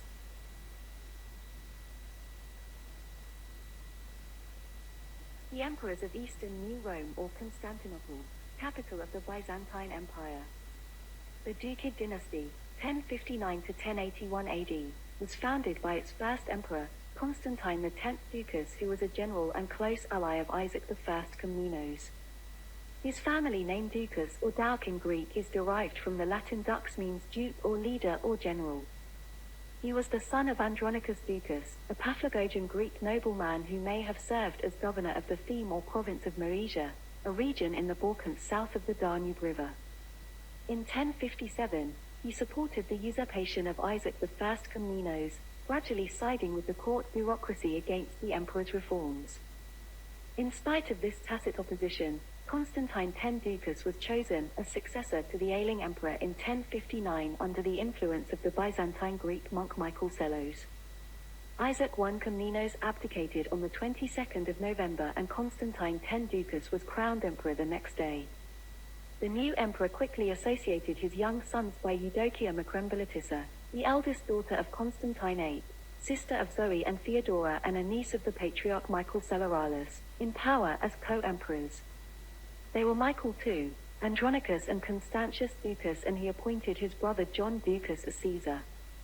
He embarked on a policy favorable to the interest of the court officials and the church. Severely undercutting the training and the financial support for his armed forces, Constantine X Ducas disbanded the Armenian local militia of 50,000 men at a crucial point of time with the westward advance of the Seljuk Turks and their Turkoman allies. So he suffered defeats by the Seljuk Turk Sultan Alp Arslan in Asia Minor in 1064, with the loss of the Armenian capital, and by the Oghuz Turks in the Balkans in 1065. During his reign, the Normans took over much of the remaining Byzantine territories of Italy. Undoing many of the necessary reforms of Isaac I Komnenos, he bloated the military bureaucracy with highly paid court officials and crowded the Senate with his supporters. His decision to replace standing soldiers with mercenaries and leaving the frontiers unrepaired led Constantine X to become naturally unpopular with the supporters of Isaac I Komnenos within the military aristocracy who attempted to assassinate him in 1061. He also became unpopular with the general population after he raised taxes to pay the army. Already old and unhealthy at around 53 years old when he came to power in November 1059, he died in May 1067 at the age of 61 after ruling as emperor for about 8 years. His final act was to demand that only his 3 sons should succeed him, and he forced his second wife, an Empress Dowager Eudokia, to take a vow not to remarry, which she broke by marrying his successor Romanus for Diogenes. The vow was revoked by the Patriarch of Constantinople, John Xiphilinos, and with the approval of the Senate, and the couple were married on the 1st of January 1068. Romanus for Diogenes was member of the military bureaucracy and the son of Constantine Diogenes, who was a member of the Diogenes, a prominent and powerful Byzantine Greek family from Cappadocia in Central Asia Minor. He was a successful general who, after marrying the widowed Empress Eudokia, was crowned Byzantine emperor. He became the senior emperor and the guardian of the empress' 3 sons, or junior co-emperors, by the former emperor, Constantine X Ducas. During his reign he was determined to halt the decline of the Byzantine military and to stop Turkish incursions into the empire.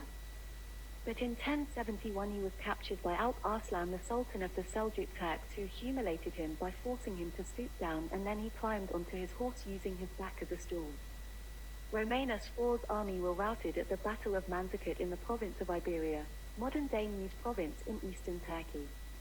While still captive he was overthrown in a palace coup, and when released, he tried to regain his throne 3 times in the civil wars against the imperial usurpers Constantine and Andronicus Ducas, led by the Caesar John Ducas, their uncle, but was quickly defeated twice and detained by the members of the Ducas family. He abdicated on the 1st of October 1071 AD, was brutally blinded and sent to a monastery, where he died of his infectious wounds. Michael VII Ducas, the eldest son of Constantine X, who was co-emperor since 1059, succeeded on his father's death. Due to his minority at 9 years old, He was under the regency of his mother, the widowed Empress Eudokia Macrembolitissa in 1068 to 1067 AD. Then he was relegated to junior emperor at the age of 17 under his mother's second marriage to Romanus IV Diogenes, who ruled from 1068 to 1071. He became senior emperor and reigned from 1071 to 1078 upon his stepfather's Romanus IV deposition by his brothers Constantius Ducas and Andronicus Ducas and his uncle, John Ducas in the Ducas family. His mother, the Empress Dowager Eudokia, however, continued to rule as regent for a month before she was dispatched to a monastery by his advisors, Michael Celios and his uncle John Ducas. Although still advised by them, Michael VII Ducas, who showed little interest in politics, became increasingly reliant on his finance minister Nicephorus, nicknamed Nicephorus, meaning Little Nicephorus because of his relative youth when he first entered service in the court. But he later became the virtual de facto ruler of the Byzantine Empire over other ministers, including Caesar John Ducas, whom he forced to retire, and the chief advisor Michael Psellos, whom he sidelined. Michael VII allowed his chief eunuch Nicephorus to increase both taxation and luxury spending without properly financing the army. As an emperor, he was incompetent, often surrounded by sycophantic court officials. In dire straits, the imperial officials resorted to property confiscations and even expropriated some of the wealth of the church. His reign saw many losses in the empire to the Seljuk Turks in the east and Bari, the last possession in Italy, to the Normans. Simultaneously, he faced a serious revolt in the Balkans, where he faced an attempt at restoring the Serbian state. Where the revolt was suppressed, the Byzantine were unable to recover its losses in Asia Minor. These misfortunes caused widespread dissatisfactions, exacerbated by the devaluation of the currency, which gave the emperor his nickname Parapenex, meaning minus a quarter, because of the diminution of corn measures by the fraction known as a panakion. During his reign, his troops under his generals, Nicephoros Brunenios and Nicephoros Botaniates, revolted simultaneously in the Balkans and Anatolia, respectively, and many usurpers tried to overthrow Michael VII's throne or rule part of his empire. Among those were Nestor, a former slave of Constantine X Ducas, who had been promoted to be the Dux in Latin, or Duke of the province of Paradunavan, an area covering the southern bank of the lower Danube, Philaretos Brachanios, and his uncle, Caesar John Ducas.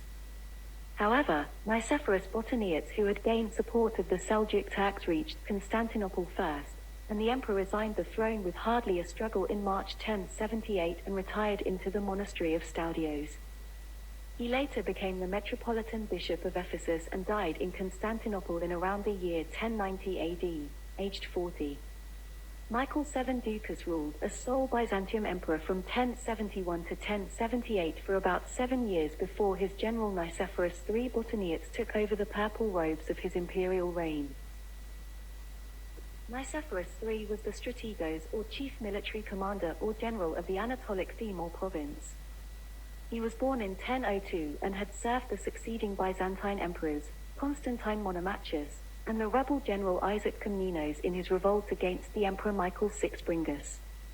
Under the Emperor Constantine X Ducas, he was made Duke or ruler of Thessalonica in the west, where he remained until around 1065, when he was reassigned as Duke or ruler of Antioch in the east. He repelled numerous Muslim incursions from the Emir of Aleppo in Syria. Originally considered to be the widowed Empress Eudokia's second husband on the death of her first husband, the Emperor Constantine X, he was sidelined by her, the Patriarch John VII of Constantinople, and the Senate over the choice of Romanus IV Diogenes, who all agreed that the top priority was to defend the empire, which was at that time was under the constant Seljuk raids into Byzantine Anatolia, and that the empire needed an emperor who could lead his troops to repel the Turks. Nicephorus III was the Senate's favorite choice, but because he was in the field leading troops in Antioch and was still married, Romanus IV was chosen as the next emperor. But once crowned as the emperor, he retired and exiled Nicephorus III to his holdings in the Anatolic province, where he remained until he was recalled by the next emperor Michael VII Ducas, who made him Chiropolates, a word from the Latin curia, and palace, meaning one in charge of the palace, which was a very high Byzantine court title, and governor of the Anatolic province. Nicephorus III came into conflict with Michael IV in 1078 when he pleaded with the emperor to address the worsening situation in Anatolia. insulting the emperor with his frankness. In order to protect himself, he gathered an army of native troops and Turkish mercenaries and declared himself emperor in July or October 1077. Nicephorus III gathered a strong support base due to his military acumen and family renown.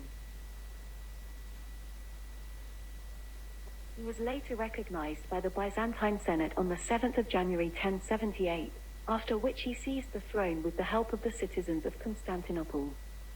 He married Maria of Alania, the Empress Dowager and widow of the Emperor Michael VII Ducas, to secure his claim to the Ducad's imperial throne. As Emperor Nicephorus III faced numerous revolts, including those of Nicephorus Bryennios, Nicephorus Basileus and Constantine Ducas, the youngest and fifth son of Michael VII Ducas, who was co-emperor with his father since 1074. Nicephorus III survived an assassination attempt on his life by the Varangian Guard in 1081. He ruled as Byzantine emperor from 1078 to 1081 for about 3 years. In 1081, Alexios I Komnenos was entrusted with an army to defeat the Norman threat on Constantinople, but he instead conspired with John Ducas, his relative, to seize the throne. Alexios I raised a rebellion against Nicephorus III and was able to quickly encircle Constantinople and besieged it, due to a lack of a defensive royalist army. The emperor was unable to secure the support of the Seljuk Turks and his general Nicephorus Melissenos, who was nearby in Demoris, a coastal town in ancient Bithynia located on the Bosphorus, whom he appealed for help across the straits and offered to abdicate in favor of Melissenos as the succeeding emperor. But his messengers were intercepted by George Palaiologos, a general of Alexios, who persuaded them to support Alexios I instead. The general Alexios I then broke through the walls of the capital on the 1st of April 1081, and Nicephorus III Botaniates fled and sought sanctuary inside the Hagia Sophia.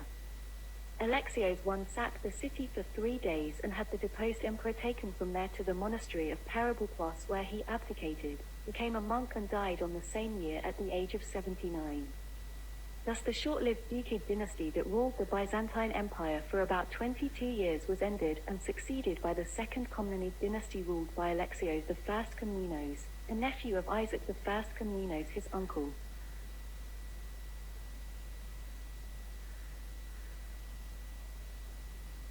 The emperors of Eastern New Rome or Constantinople, capital of the Byzantine Empire. The Komnenid dynasty 2.0, 1081 to 1185 AD. Alexios I Komnenos was a nephew of Isaac I Komnenos, the founder of the Komnenid dynasty, which his uncle ruled for a short while, from 1057 to 1059 AD.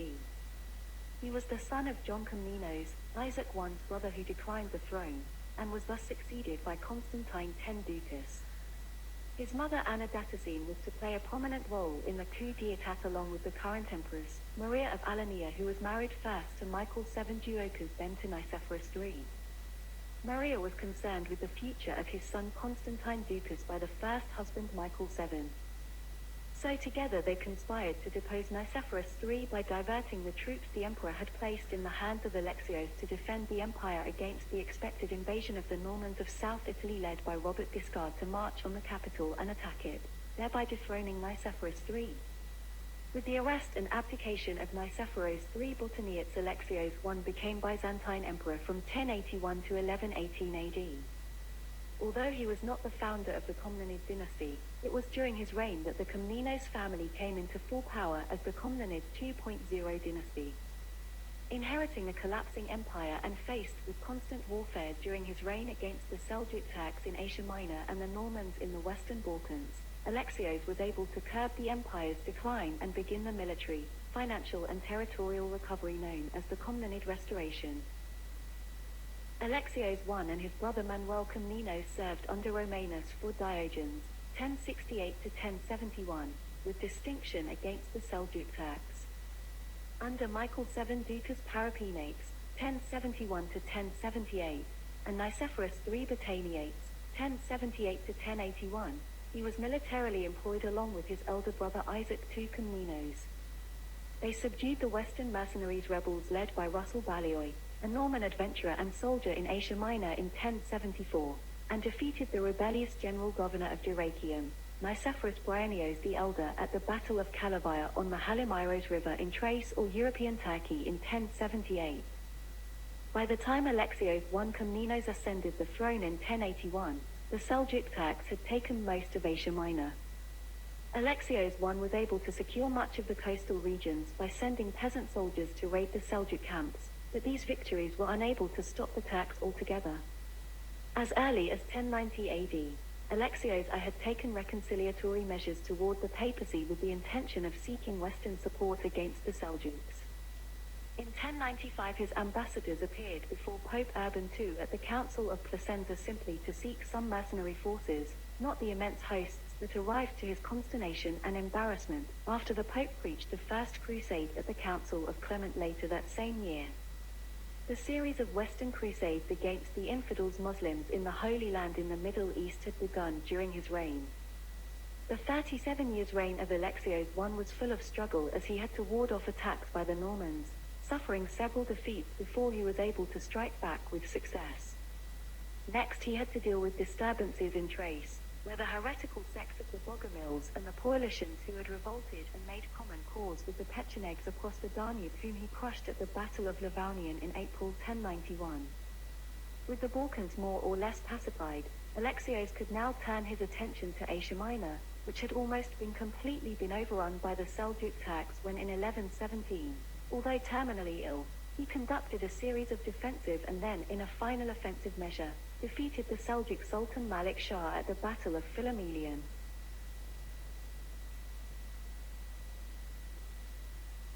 Apart from all his external enemies, the hosts of rebels also sought to overthrow Alexios from the imperial throne, thereby posing another major threat to his reign. Due to the troubled times the empire was enduring, he had by far the most number of rebellions against him of all the Byzantine emperors. When he died in 1118 AD at the age of 61, he was succeeded by his son, John II, Komnenos, whom he had named co-emperor at the age of 5 in 1092, after sidelining Constantine Ducas, the son of Maria of Alania and Michael IV, who was junior emperor with him since 1081 AD. John II Komnenos was the eldest son of Alexios I Komnenos. He was co-emperor with his father since 1092, having been favored over Constantine Ducas, son of Michael VII Ducas, who was junior emperor since 1081, because John II was the eldest son and had also the status Porphyrogenitos, meaning the purple-born. But his ascension to the imperial throne was not without contest, as Irene Dukaina, Alexios I's influential wife, favored Caesar Nicephorus Bryennios, her son-in-law, the husband of her eldest daughter Anna Komnene, instead of her own son John II. But as Alexios I his father lay dying in a monastery, John II Komnenos, relying on his trusted relatives, gained entry into the monastery and obtained the signet ring from his father. He then assembled his armed followers and rode into the Grand Palace at Constantinople, gathering the support of the citizenry on the way. At first the palace guard refused to admit John II without clear proof of his father's wishes. However, the mob surrounding the new emperor simply forced an entry into the palace and John was acclaimed emperor. His mother, Irene, taken by surprise, was unable either to persuade his son to step down, or to induce Nicephorus to contend for the throne. Alexios I Komnenos died that night, following his son's decisive move to take power. In 1122, John II named his eldest son, also named Alexios, as co-emperor to secure his throne, but he died before him in 1142. His second son Andronicus Komnenos also died a few months later after his elder brother, leaving him with his two other surviving sons, Isaac and Manuel, and 4 daughters. John II Komnenos was a popular, pious and frugal ruler. He was known as John the Good or John the Beautiful. As a dedicated monarch, he was determined to undo the damage his empire had suffered following the disastrous Battle of Manzikert, when the Byzantine army was decisively defeated 50 years earlier. He has been assessed as the greatest of the Komnenian emperors, as in the course of a quarter of a century of his reign was focused on wars with the Turks. For he personally led numerous campaigns against the Turks in Asia Minor.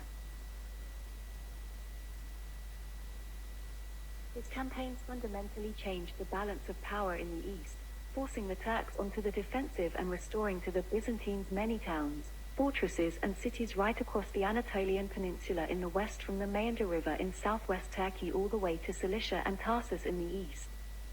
In order to demonstrate the Byzantine ideal of the emperor's role as the leader of the Christian world, John II Comnenus marched into Muslim Syria at the head of the combined forces of Byzantine and the Crusader states.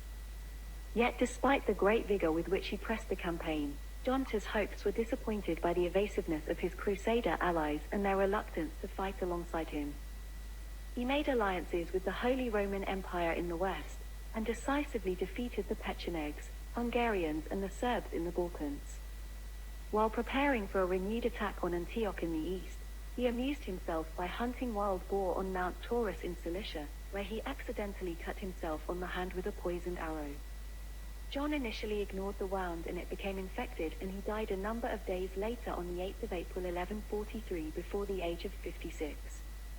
His final action was to choose his fourth and youngest son Manuel I Comnenos, whom he praised for his courage in his military campaign, over his third son Isaac Comnenos' irascibility. John had reigned as Byzantium emperor for about 25 years from 1118 to 1143 AD. Manuel I Comnenos was the fourth and youngest son of John II Comnenos. He was also called Porphyrogenitos, or born in the purple, and chosen as Byzantine emperor over his elder brother Isaac, the third son by his father on his deathbed. His other two elder brothers, Alexios and Andronicus Komnenos, had died during the campaigns against the Armenians and the Seljuk Turks in 1142 respectively, before his father Alexios won Komnenos' death in April 1143. He started to reign at the age of 35 from 1143 to 1180 AD for about 37 years as sole emperor.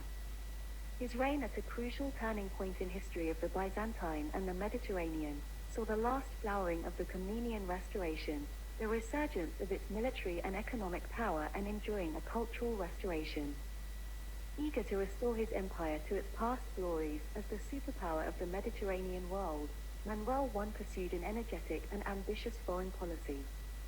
In the process he made alliances with Pope Adrian IV and the Resurgence West. He invaded the Norman kingdom of Sicily, although unsuccessfully, being the last Eastern Roman emperor to attempt reconquests in the Western Mediterranean. During his reign the Second Crusade to the Holy Land began, and he managed adroitly the passage of the potentially dangerous armies of the Second Crusade through his empire. Manuel I established a Byzantine protectorate over the Crusader states of Outremer, the four Roman Catholic realms created by the Latin Catholic leaders of the First Crusade, which lasted from 1098 to 1291 AD. Facing Muslim advances in the Holy Land, he made common cause with the Kingdom of Jerusalem and participated in a combined invasion of Fatimid Egypt. An energetic ruler, he humbled Hungary and launched campaigns against the Turks. However, towards the end of his reign, Manuel I's achievements in the east were compromised by a serious defeat at the Battle of Myriokephaton in Phrygia in 1176, which in part resulted from his arrogance in attacking a well-defended Seljuk Turk position and was ambushed at the pass.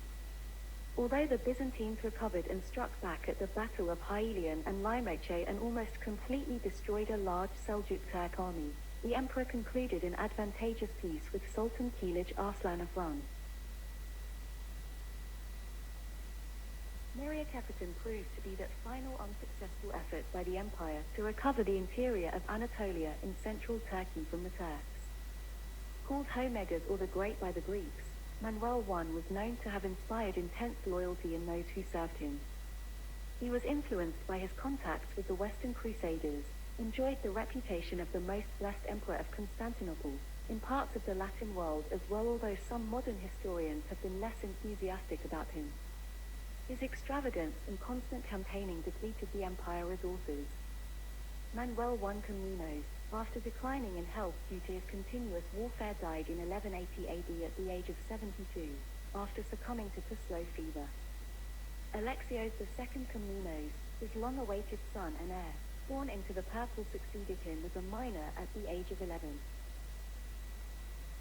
Alexios II Comnenos, the only son of Manuel I, was Byzantine emperor from 1180 to 1183 at the age of 11.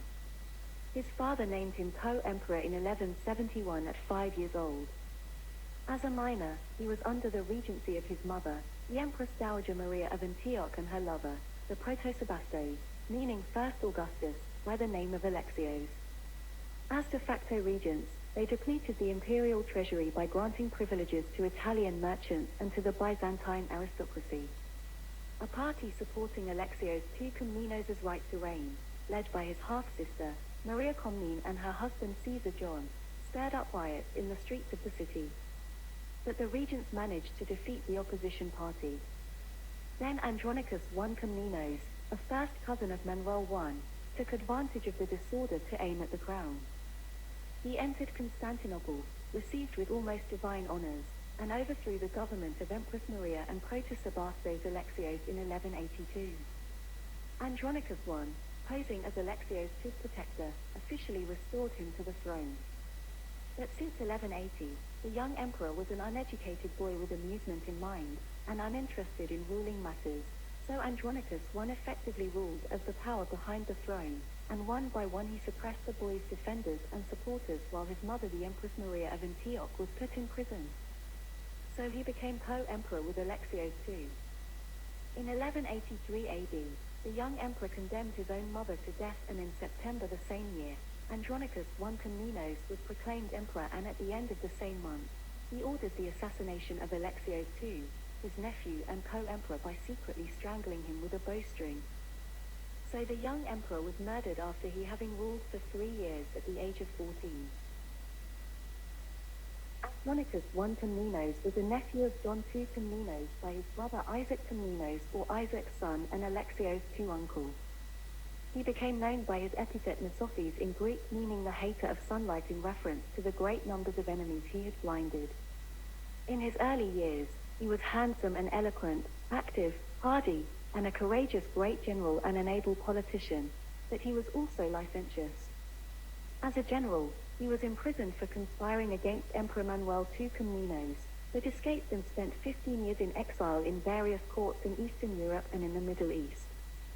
When Constantinople rioted against the regency of the Empress Maria and Protosebastos Alexios, he seized the opportunity, and in April 1182 AD, he left his retirement and marched to Constantinople to seize the throne then.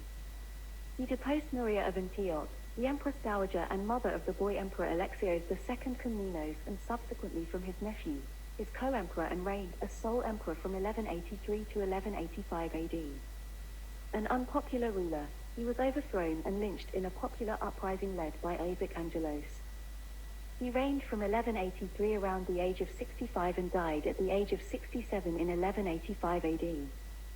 He was the last emperor of the Komnenid dynasty to rule the Byzantine Empire.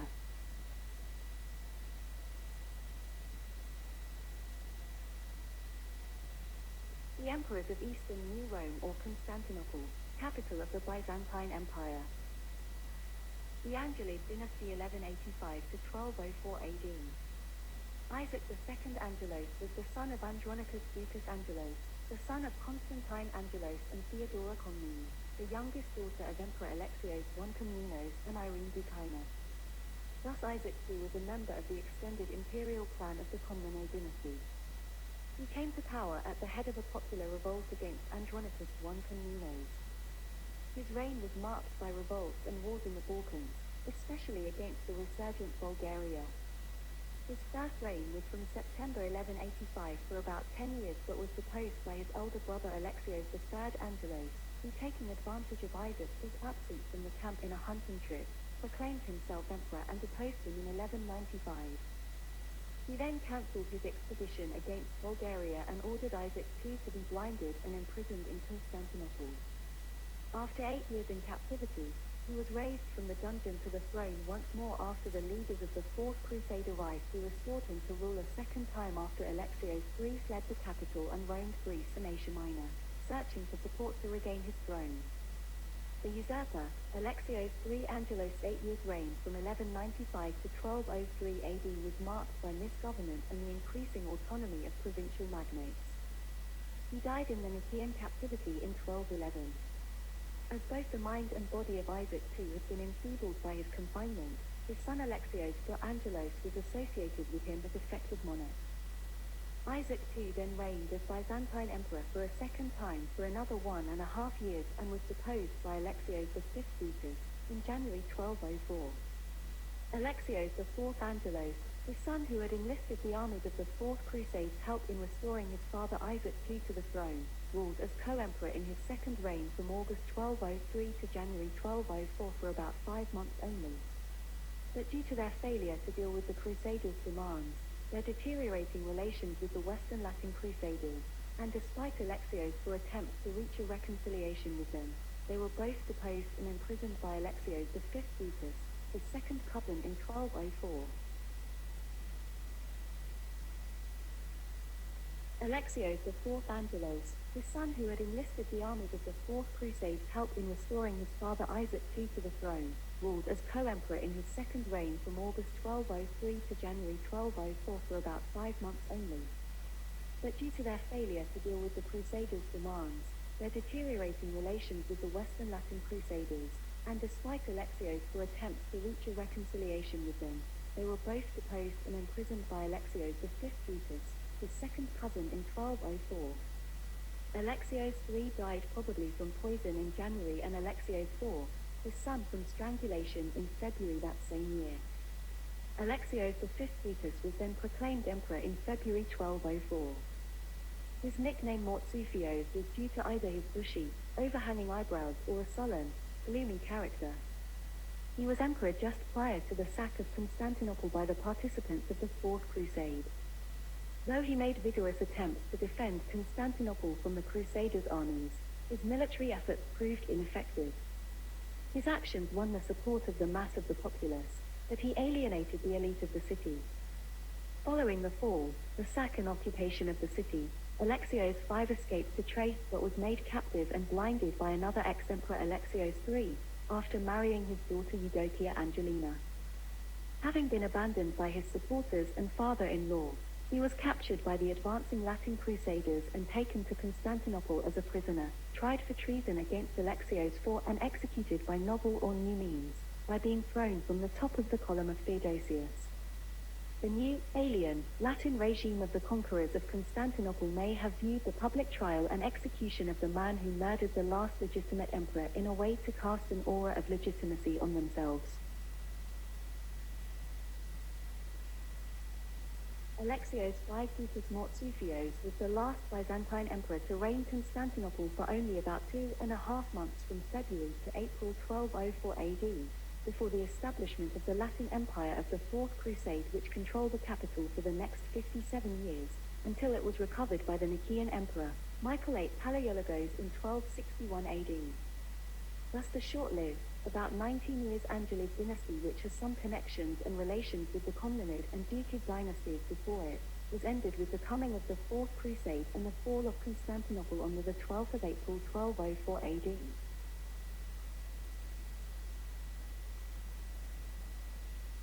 The emperors of the Eastern New Rome, or Constantinople, capital of the Byzantine Empire. The Lascarid dynasty, which temporarily ruled from their capital Nicaea in the Empire of Nicaea from 1205 until July 1261, when the capital Constantinople was restored from the Latin Empire by the Palaiologan dynasty. The Western Crusaders have occupied Constantinople, the capital, with its own Latin emperors for 57 years since it was sacked in 1204 AD.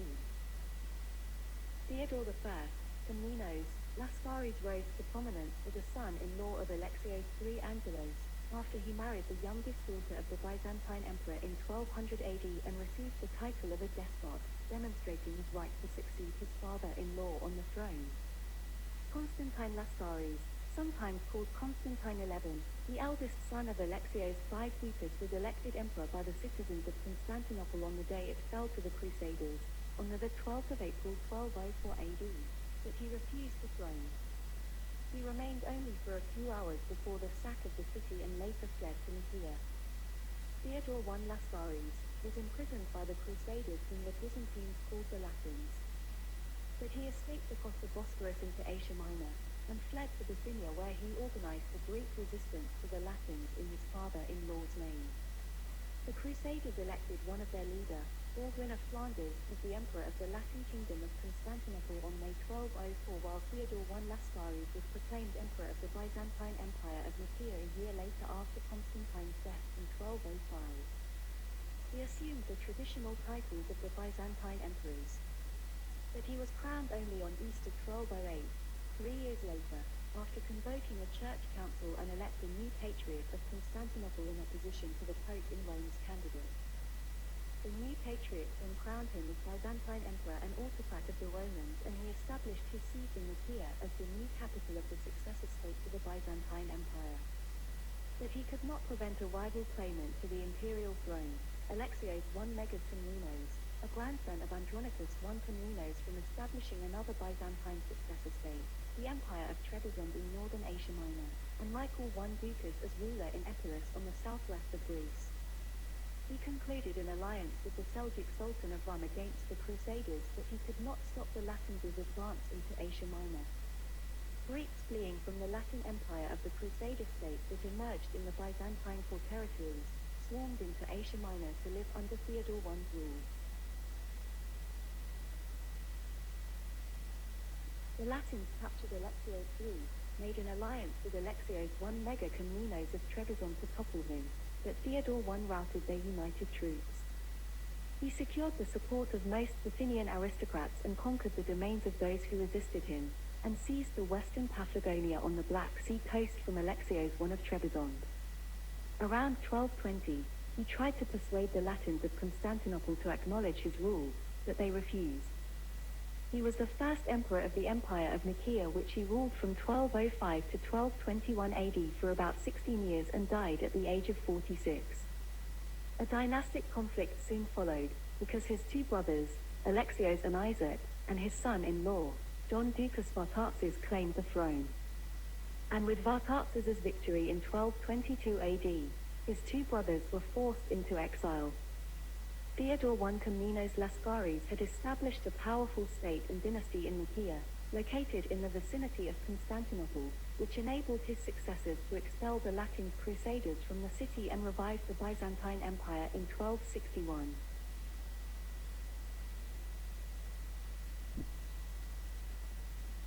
John III Ducas Vatatzes was a son of the general Basil Vatatzes, who was killed in battle in 1194. He became the son-in-law and successor of Theodore I Lascaris after the emperor chose him because he was a successful soldier from a military family, as the second husband of his eldest daughter, Irene Lascarina, following the death of her first husband, the general Andronicus Palaiologos, and son-in-law, the first heir apparent to the throne. A capable ruler and soldier, he expanded his state in Bithynia, Thrace and Macedonia at the expense of the Latin Empire, Bulgaria and the rival Greek state of Epirus. He ruled as the second emperor of Nicaea of the Lascarid dynasty from 1222 to 1254 for about 33 years. And his only son by Irene Lascarina, his first wife, Theodore II Lascaris, succeeded him to the throne upon his death. Theodore II Ducas Lascaris ruled from 1254 to 1258 as the third emperor of the Empire of Nicaea. His reign was marked by his victory over Bulgaria and the subsequent expansion into Albania. He received an excellent education from two renowned scholars, Nicephorus Flammides and George Acropolites. He made friends with young intellectuals, especially with a page of Laubert, George Museum. Theodore II began to write treatises on theological, historical and philosophical themes in his youth. Emperor John III Lascaris arranged for his son, Theodore II, to marry Elena of Bulgaria in 1235 to forge an alliance with her father, Ivan II, the king of Bulgaria, against the Latin Empire of Constantinople. Their marriage was happy and they had 5 or 6 children. From 1241, Theodore II acted as his father's lieutenant in Asia Minor during his frequent campaigns in the Balkan Peninsula. From around 1242, he was his father's co-ruler, but was not crowned as co-emperor. When he succeeded his father on November 1254, he dismissed many high officials and army commanders of aristocratic origin whom he was hostile to, among them Theodore Phils and Michael III Palaiologos. He replaced them with loyal friends, including those of Laubert. He made a defensive alliance with Kaikous II, the Seljuk Sultan of Rum against the Mongol Empire. He repelled a Bulgarian invasion of Thrace and Macedonia and forced the ruler of Epirus to seize Dyrrhachium on the coast of the Adriatic Sea to Nicaea. He reformed the military, recruiting more soldiers from among the native peasantry of Asia Minor. Eventually Michael II of Epirus forged an alliance with Stefan Ursuan, king of Serbia, and Manfred of Sicily against him at Nicaea, which his newly appointed generals could not resist their invasion in 1257. Theodore II Lascaris fell seriously ill and could rarely take part in state administration during the last months of his life. He appointed George Musaean regent for his underage son, John IV, 10 days before he died on the 16th of August 1258 AD. John IV Titus Lascaris was only 7 years old when he inherited the throne from his father, Theodore II Ducas Lascaris. He was the emperor's son by his mother Elena of Bulgaria.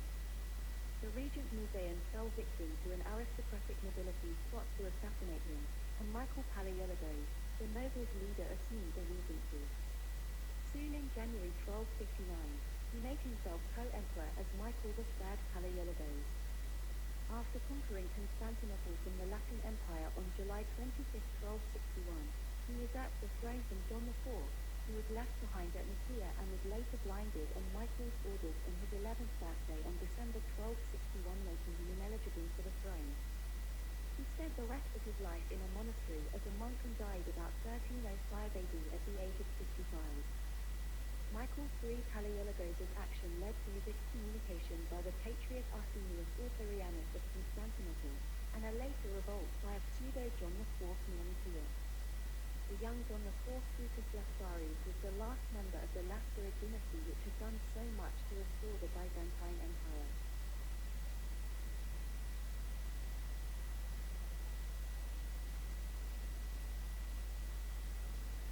The emperors of Eastern New Rome or Constantinople, capital of the Byzantine Empire.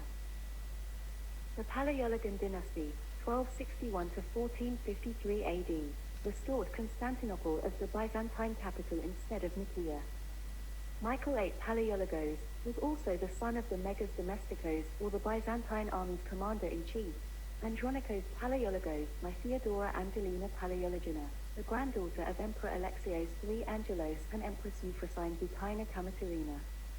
Thus he was a maternal great-grandson of Alexios III Angelos and a grandnephew of John III Brutus.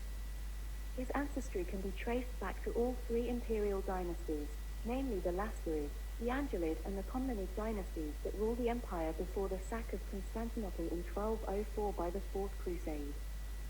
He reigned as senior co-emperor of the Empire of Nicaea alongside John IV Titus Lascaris from 1259 to 1261. His forces reconquered Constantinople from the Latin Empire of the Crusaders on the 25th of July 1261, thus restoring the Byzantine Empire. He entered the city and was crowned co-emperor on 15th August 1261 without John IV's presence and became sole emperor after deposing the young boy, aged 11 on the 25th of December 1261. Michael VIII Palaiologos was the founder of the Palaiologan dynasty which would rule the restored Byzantine until its fall in 1453 AD to the Ottoman Turks. His reign saw considerable recovery of Byzantine power, including the enlargement of the Byzantine army and navy. It would also include the reconstruction of the city of Constantinople, and the increase of its population. He re-established the University of Constantinople, which led to what is regarded as the Palaiologan Renaissance between the 13th and the 14th centuries. It was also at this time that the focus of the Byzantine military shifted to the Balkans, against the Bulgarians, leaving the Anatolian frontier neglected. His successors could not compensate for this inadequacy, and both the Arsenite schism of Patriarch Arsenio Ortorianos, who excommunicated him because of his usurpation and brutal treatment by secretly blinding his young co-emperor, John IV, and was himself replaced, and 2 succeeding Byzantine civil wars of 1321 to 1328 and 1341 to 1347 undermined efforts toward territorial consolidation and recovery, draining the empire's strength, economy and resources. Regular conflicts between Byzantine successor states such as the Empire of Trebizond, Epirus and Serbia resulted in permanent fragmentation of former Byzantine territory, an opportunity for increasingly successful conquests of expansive territories by post-Seljuk Anatolian beyliks, most notably that of Osman, later called the Ottoman Empire. Michael VIII Palaiologos died in December 1282 aged 59, and his second son, Andronicus II Palaiologos, succeeded him because the eldest son Manuel Palaiologos had died. Andronicus II was born Ducas Angelos Komnenos Palaiologos at Nicaea in March 1259. He was named co-emperor in 1261 as a child after his father Michael III Palaiologos recovered Constantinople from the Latin Empire, but he was not crowned until November 1272. He succeeded his father as sole emperor in 1282, aged 23 upon Michael III's death. Favoring monks and intellectuals, he neglected the army, and his reign was plagued by economic difficulties in which the Byzantine currency, the hyperpyron, depreciated precipitously, while the state treasury accumulated less than 1/7 the revenue in nominal coins. His reign saw the collapse of the Byzantine position in Asia Minor. The Turks captured most of the western Anatolian territories of the empire. In 1281, he named his son Michael IX co-emperor. During his last years of his reign, after the death of his son Michael IX in 1320, he had to fight his dissolute grandson Andronicus III, the eldest son of Michael IX, whom he had disowned in the First Palaiologan Civil War. The civil war ended in victory for his grandson, who entered Constantinople in triumph, and he was forced to abdicate and recognize his grandson Andronicus III as emperor in 1328. Thus he was deposed outright after ruling for 46 years as sole emperor. He retired to a monastery and died 4 years later in February 1332 at the age of 72. Michael IX Palaiologos was the eldest son of Andronicus II by his first wife Anna of Hungary. He was born at noon on Easter Sunday on the 17th of April 1277, which was recognized by the people as a miracle, and was named as co-ruler about the age of 4, with his father in 1281. They both reigned with the title autocrator, but he was not crowned until May 1294.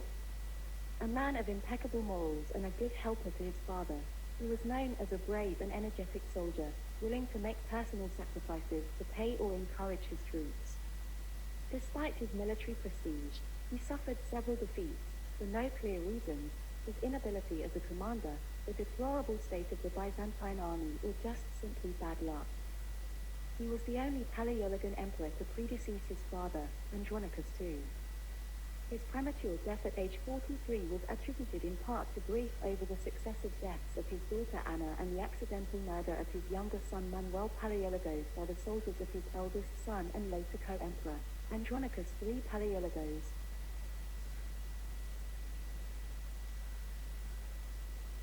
Andronicus III Palaiologos, the son of Michael IX, was Byzantine emperor from 1328 to 1341. He was proclaimed in his youth aged 17, as co-emperor before 1313, and in April 1321 he rebelled in opposition to his grandfather, Andronicus II. He was crowned co-emperor in February 1325, before ousting his grandfather outright and becoming sole emperor in May 1328. In 1320, Andronicus III accidentally caused the death of his brother, Manuel, which also caused the death of his father Michael IX of grief. The homicide and the general dissolute behavior of the young Andronicus III and his colliery, mostly the young scions of the great aristocratic clans of the empire, resulted in a deep rift in relationship between him and his grandfather, still reigning as Andronicus II Palaiologos.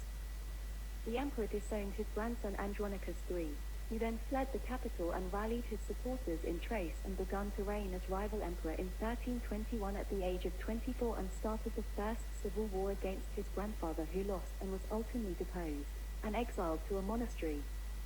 The energetic campaigns of Andronicus III simply lacked the sufficient strength to defeat the imperial enemies and led to several defeats by the Bulgarians, the Serbians and the Ottomans. But he successfully recovered Chios, Lesbos, Phocia, Thessaly and Epirus. Andronicus III died at Constantinople at the age of 44 on June 1341, possibly due to chronic malaria. his body lying in state at the Church of Hagia Sophia and later buried.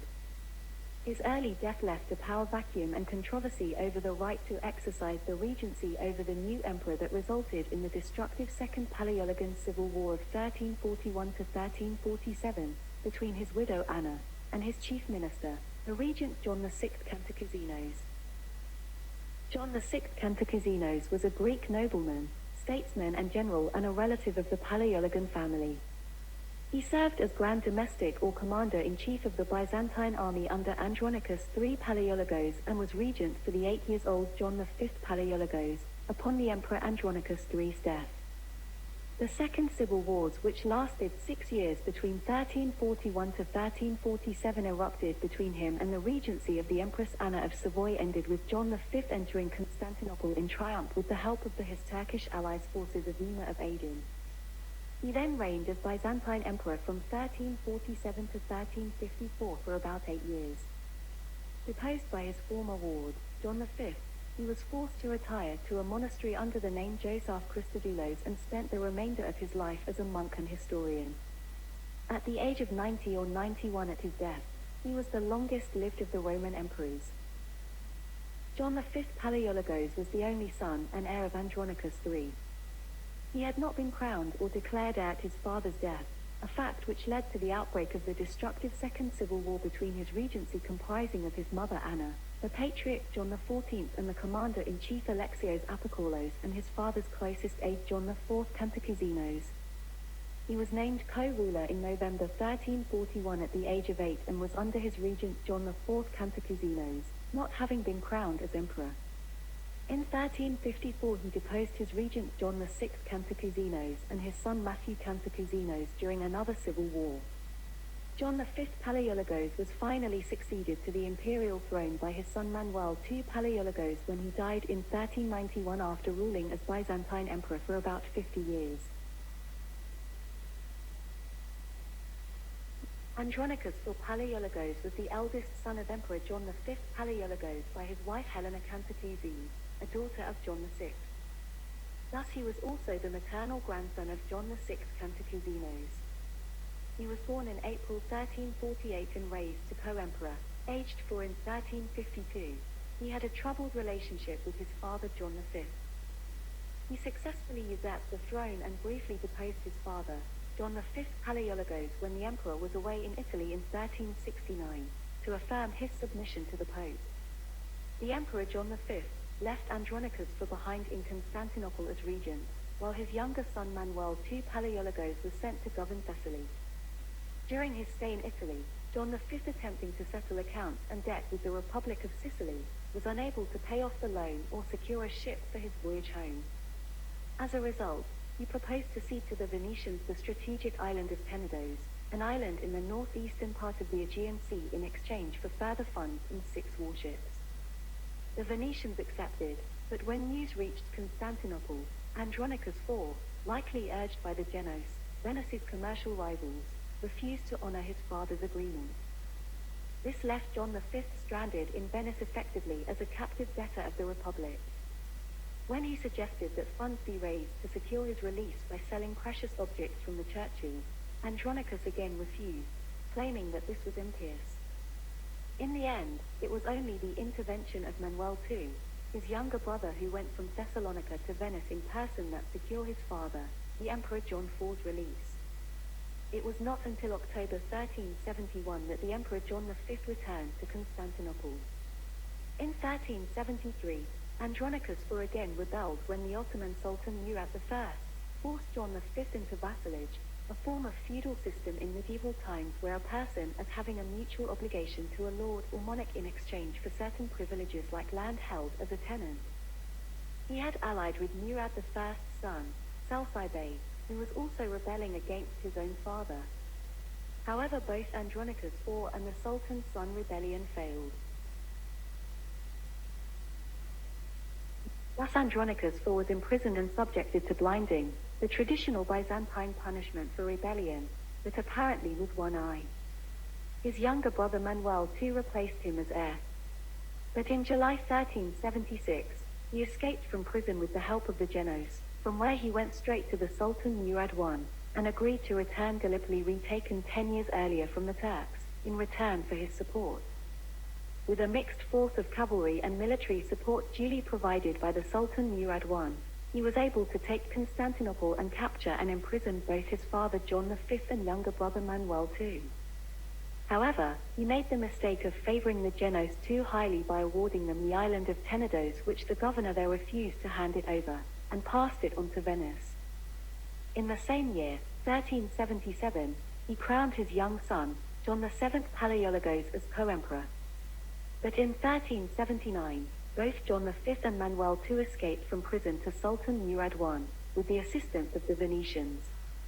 They managed to overthrow the rebellious usurper Andronicus IV, who had ruled temporarily for about 3 years since 1376, and restored John V and Manuel II to the throne. Deposed again, Andronicus IV then fled to Galata, a neighborhood in Constantinople at the northern shore of the Golden Horn, staying there until 1381, when he was once again made co-emperor and heir to the throne despite his earlier treachery. The Third Palaiologan Civil War, which was fought between Andronicus IV and his father John V, and younger brother Manuel II, depleted Byzantine's scarce resources and greatly facilitated the Ottoman conquest of the Balkans, most notably when he ceded Gallipoli to the Turks for their support in the civil war, which he lost. He was given Salimbria, a town in ancient Thrace, as an appanage, a grant of an estate to a child of a sovereign who would otherwise have no inheritance under the system of primogeniture, the eldest inheriting all. In 1385, Andronicus IV rebelled again, but died soon afterward in June that year in Salimbria, but was buried in Constantinople.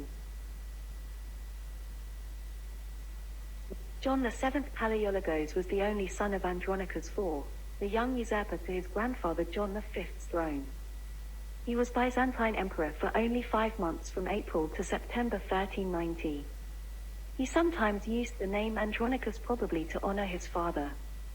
He was partially blinded at the age of 3 with his father, Andronicus IV, when his rebellion failed in 1373.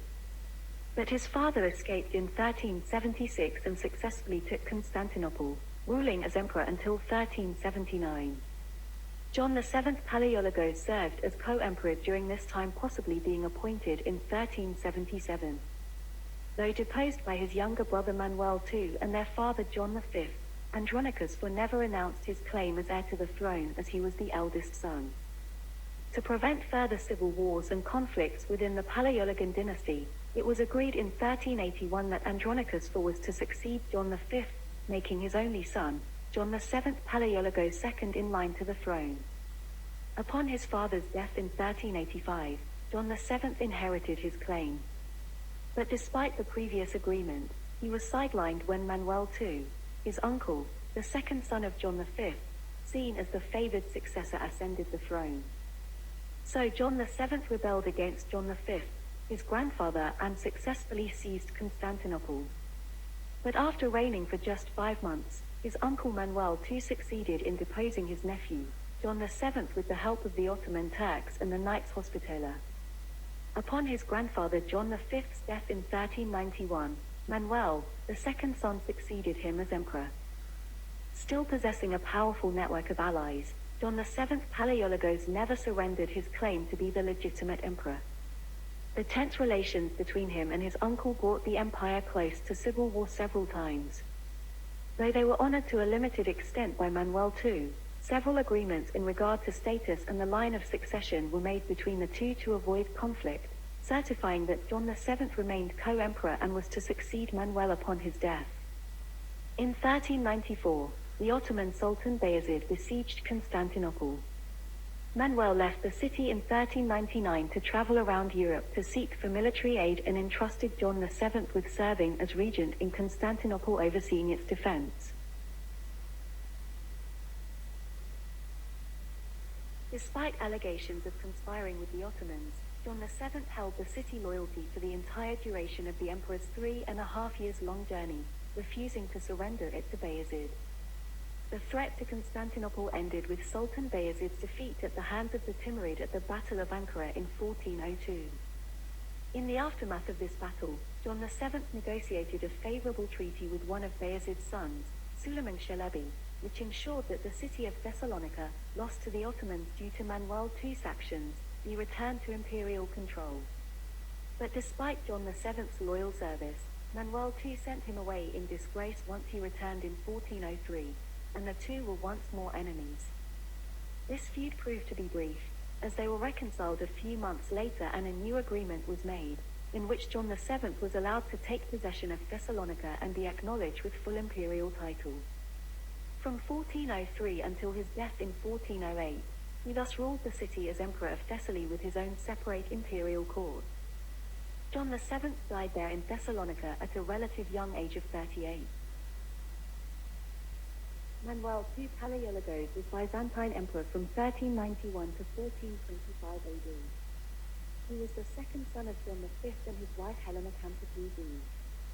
The failed attempt at usurpation by his elder brother Andronicus for Palaiologos in 1373 led him being proclaimed co-emperor and heir of his father in 1376 to 1379 and again in 1380.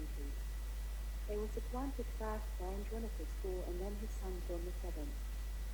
But Manuel personally defeated his nephew, John VII, and became sole emperor on his father, John V Palaiologos' death in 1391. The Sultan Bayezid blotted Constantinople from 1394 to 1402. So listening to the advice of the Marshal of France, King Remainder, he personally journeyed to the Western European courts, to Venice, to Genoa, to Duke John Galise Visconti of Milan, Italy, to Charles VI of France, and Henry IV of England to seek assistance against the Ottoman Turks who were at the gates of Constantinople. And he sent delegates with holy relics to Pope Boniface IX, to Antipope Benedict XIII, Queen Margaret of Denmark, King Martin of Aragon, and King Charles III of Navarre to seek further aid against them. He was able to use the Ottoman Turks' crushing defeat at the Battle of Ankara in 1402 by Timur, the Turco-Mongol conqueror, to regain some territories and throw off his vassalage to them. Manuel II was paralyzed by a stroke in October 1422 and shortly before his death in July 1425 at the age of 75. He was tonsured as a monk and received the name Matthew. His wife Helena Draga saw to it that their sons, John VIII and Constantine XI Palaiologos, became emperors. But John VIII, the eldest surviving son, succeeded him first, as his younger brother Constantine XI was the fourth son. John VIII Palaiologos was the eldest surviving son of Manuel II. His older brother Constantine died before him in 1405. He was raised as co-emperor since before 1408 and became sole emperor in July 1425, although he had already assumed full power on the 19th of January 1421. In June 1422, John VIII supervised the defense of Constantinople during a siege by Sultan Murad I, but had to accept the loss of Thessalonica, which his younger brother Andronicus has given to Venice in 1423. To secure protection against the Ottomans, he made two journeys to Italy in 1434 and 1439, the last Byzantine emperor to visit Rome, the first since Emperor Constantius' visit in 363 AD. During the second journey, he visited Pope Eugene IV in Ferrara and consented to the union of the Greek and Roman churches. The union was ratified at the Council of Florence in 1439, which John VIII attended with 700 followers, including Patriarch Joseph II of Constantinople and George Gemistos Platon, a Neoplatonist philosopher influential among the academics of Italy. But the union failed due to opposition in Constantinople. But through his prudent conduct toward the Ottoman Empire, he succeeded in holding possession of the city. John VIII Palaiologos named his younger brother Constantine XI, who had served as the regent in Constantinople in 1437 to 1439, as his successor. Despite the machinations of his younger brother Demetrios Palaiologos, the second last son of Manuel II, his mother Helena Dragas was able to secure Constantine III's succession in 1448. He was married 3 times. The first was to Anna of Moscow, the second to Sophia of Montferrat, and the third to Maria of Trebizond. None of these marriages produced any son or heir. John VIII died at the age of 55 at Constantinople on the 31st of October 1448, becoming the last Byzantine emperor to die of natural causes. He had reigned for 23 years. Constantine 11 Dragas Palaiologos was the fourth son of Manuel II and the Serbian princess Helena Dragas, hence his second name. He was born on the 8th of February 1405. He ruled as despot or governor of the province of Morea since 1428, ruling together with his older brother Theodore and younger brother Thomas. He distinguished himself in campaigns that annexed the principalities of Achaia or Morea and brought the Duchy of Athens under temporary Byzantine suzerainty, but was unable to repel Turkish attacks under Turhan Bey, the prominent Turkish military commander. As the eldest surviving brother, he succeeded John VIII after his death. Facing the designs of the new Ottoman Sultan, Mehmed II, on Constantinople was obligated to acknowledge the union of the Orthodox and Catholic churches, which was needed to military aid from Catholic Europe, but much of the Byzantine populace opposed the idea. He made repeated appeals for help to the West, but in vain.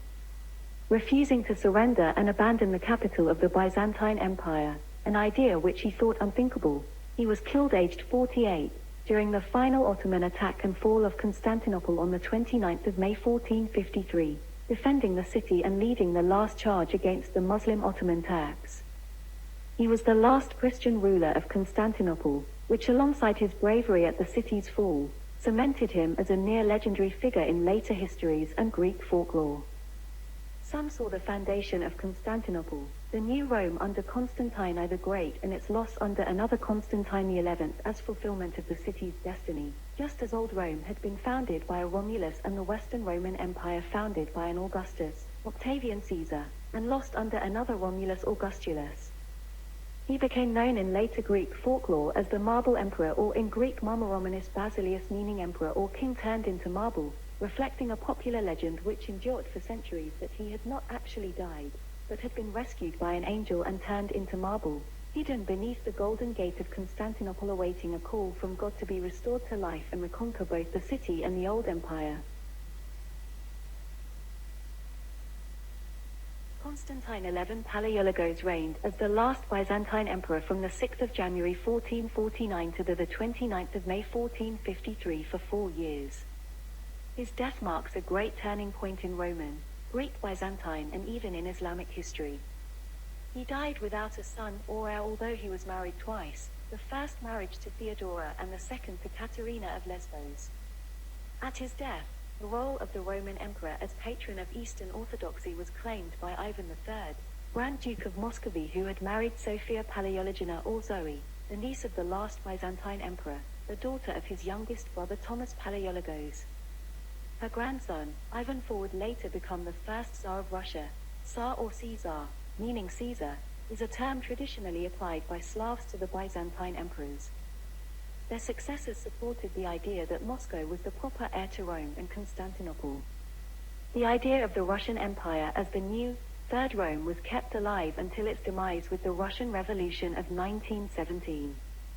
Therefore, as John's prophecy in the book of the Apocalypse, revealed to him by Jesus Christ, the revelator of things to come, was bull's-eyed in his predictions that the red beast of Revelation 17 and 18 will arise out of Moscow, the Third Rome, with a body that looks like a leopard, which Daniel 7 verse 6 identified it as a symbol representing the Greco-Macedonian kingdom or empire of Alexander III the Great, who himself is symbolically represented as the prominent horn between its eyes. Please notice this very illuminating observation brought to light about 40 years ago by a Malaysian-born prophetic scholar, Dr. Chen Kai-lok of Singapore. Imperial Russia is bodily descended from the Greece via the Slavic Greeks primarily, and is also historically connected to Imperial Rome of Italy, via Nova Roma or the New Rome or Constantinople, the imperial capital of the Greek Orthodox, Eastern Byzantine Empire for about 1,000 years. This is a fact of history of the entire Roman Empire which most Bible prophecy scholars and teachers had ignorantly missed out by studying and emphasizing only one leg of the Roman Empire, namely the Western or Latin and Roman Catholic division, and ignored in studying the other leg, which was the Eastern or Greek Byzantine division of the two legs of iron and clay in Daniel chapter 2 great metallic statue. Thus the majority of Bible-believing Christians like them have myopically claimed and are teaching that the red Antichrist beast will be a Western fascist European dictator from the EU or European Union, rather than a red Tsar or Caesar which will arise out of Moscow, the Third Rome, capital of a future revived Union of Socialist Russian Federation or USRF, CTRF in Russian, or the ex-Soviet Union to be restored to life soon in the last days of the end times ahead of us. This Western EU Antichrist theory is a view which the Islamic Antichrist theorists categorically deny, claiming again wrongly that the Red Antichrist beast will arise out of Islam or from a future Islamic caliphate in the Middle East, possibly out of Turkey or Assyria, northern Iraq, as the Neo or New Ottoman Empire. Both these views are historically and geographically untenable in view of the scriptural truth that the Red Antichrist beast or dictator is also the same as and not different from the coming Roman prince of Rosh or Russia prophesied in Ezekiel 38 and 39, the little Grecian horn or the fierce-faced king typified in history by Antiochus for Epiphanes, the Old Testament Antichrist prefigured in Daniel 8 who will desecrate the temple fortress and abolish the daily sacrifice and offering in Daniel 9. And he is the same as the king of the north of the end time in Daniel 11 and the Roman-related prince to come who will confirm a treaty or strengthen a pact or ratify an accord with the many peoples for 7 years in fulfillment of Daniel 9 verse 27, but will break it in the midst or middle of Daniel's 70th week or 3.5 years later.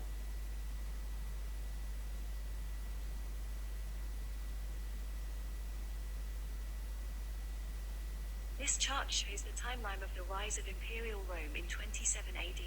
From the Western dynasties of the Augusti or revered emperors or Caesars of Rome in Italy under Augustus Caesar or Octavian in the first Julio-Claudian dynasty to the last Paleologian dynasty of the Basileus, Greek for kings and emperors, or Augusti in Latin, of Constantinople at her fall in 1453 AD to the Ottoman Turkish Sultan Mehmed II. Constantine 11 Palaiologos' death marked the end of the Greek Byzantine or Eastern Roman Empire, which traced its origin to Constantine the Great's official foundation of Constantinople as the Roman Empire's Nova Roma or the new Roman capital in 330 AD. The Byzantium Empire was merely the Roman Empire's medieval continuation in the East, with its citizens continuing to refer themselves as Romanoi in Greek, meaning Romans. The last Byzantine emperor's death and the fall of Constantinople on the 29th of May 1453 AD also marked the definitive end of the Roman Empire, founded by Augustus Caesar almost 1,500 years ago. So the secular historians tell us, and most people took their word for it, believing that the imperial Roman beast had been killed in 476 AD in Italy when Rome fell to Odoacer the Barbarian, or when Constantinople, the second Rome, fell to the Ottoman Empire in 1453. But Bible prophecies by Daniel and John predicted and reveals that there is yet another imperial Rome or an end-time Roman Empire comprising of 5 plus 5 toes, or a total of 10 kingdoms or kings or monarchs or even sultans, which will rise again, one last time together in a confederacy or union. These 10 kings and sultans will finally give their power and authority unto him who is an end-time Caesar or Roman emperor. They also predicted that 3 of the first kingdoms or kings or horns in the short-lived or for a short time only revived Roman Empire of the last days will be invaded, subjugated and uprooted, and then all 10 kingdoms, ruled by 5 monarchs and 5 sultan, will be made to submit willingly to, and be controlled or dictated by the Red Antichrist beast, a fierce-faced king of the north of Greek origin in Daniel 8 and a supreme dictator of Roman connections in Daniel 2 and 9, in other words a Russian. Tsar meaning Caesar, for only 1 hour, just before the return of Christ from heaven to earth to destroy him and smash his revived evil Roman Empire and all who opposes his coming to rule this planet Earth. But how will Imperial Rome rise again and goes back to her hegemonistic future to be destroyed supernaturally by Christ's glorious coming or advent to earth to set up his everlasting kingdom? Continue to watch the next slide for the answers.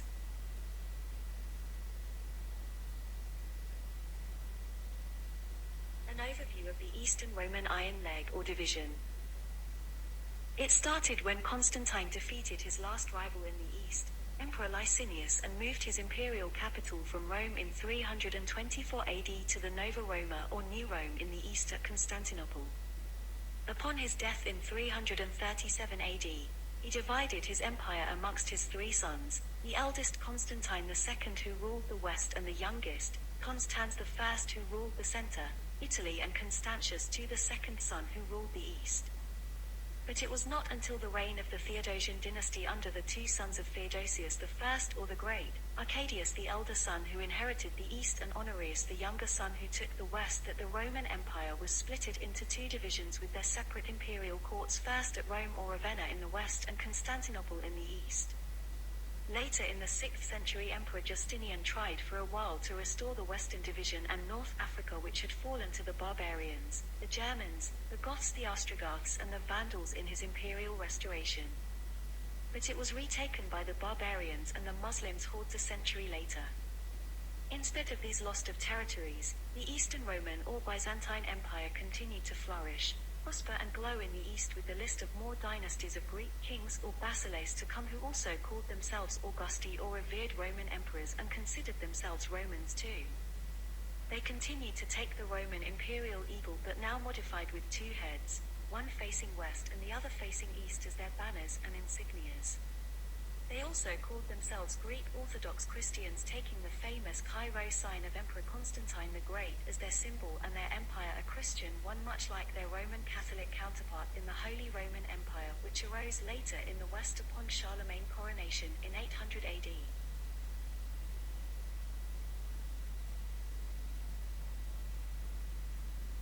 So this Eastern Iron Division or leg of the Roman Empire survived until the 29th of May 1453, when the last Byzantine Emperor Constantine XI Dragus Palaiologos was killed attempting to defend the capital in the east, Constantinople, from the Ottoman Sultan Mehmed II, also called the Conqueror, who captured it, bringing an end to an empire ruled by the iron might of Rome that started with her first dictator Julius Caesar and founded by her first emperor, Octavian Caesar Augustus 1500 years ago.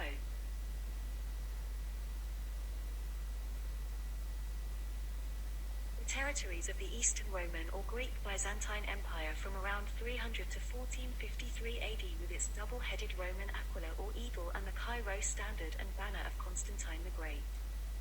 The two Greek letters Chi or Ch and Rho or R stands for Christ. That this ensign of the double-headed eagle was derived from the imperial Roman aquila or eagle of Western Rome in Italy, but now with another head looking towards the east, to Constantinople. This Byzantine double-headed eagle with one head looking to the right or the west and another head looking to the left or east was later adopted by another new Rome to the north, which was Moscow, the third Rome, capital of the Russian Empire and the ex-Soviet Union, out of which the red Antichrist beast may soon emerge, fulfilling Bible prophecies accurately and exactly as predicted by God's inspired prophetic word. So let's be on a red alert, keep our eyes wide open and do not doze off. Be vigilant on world news and current events, especially happening in Russia, Europe, Israel and the Middle East.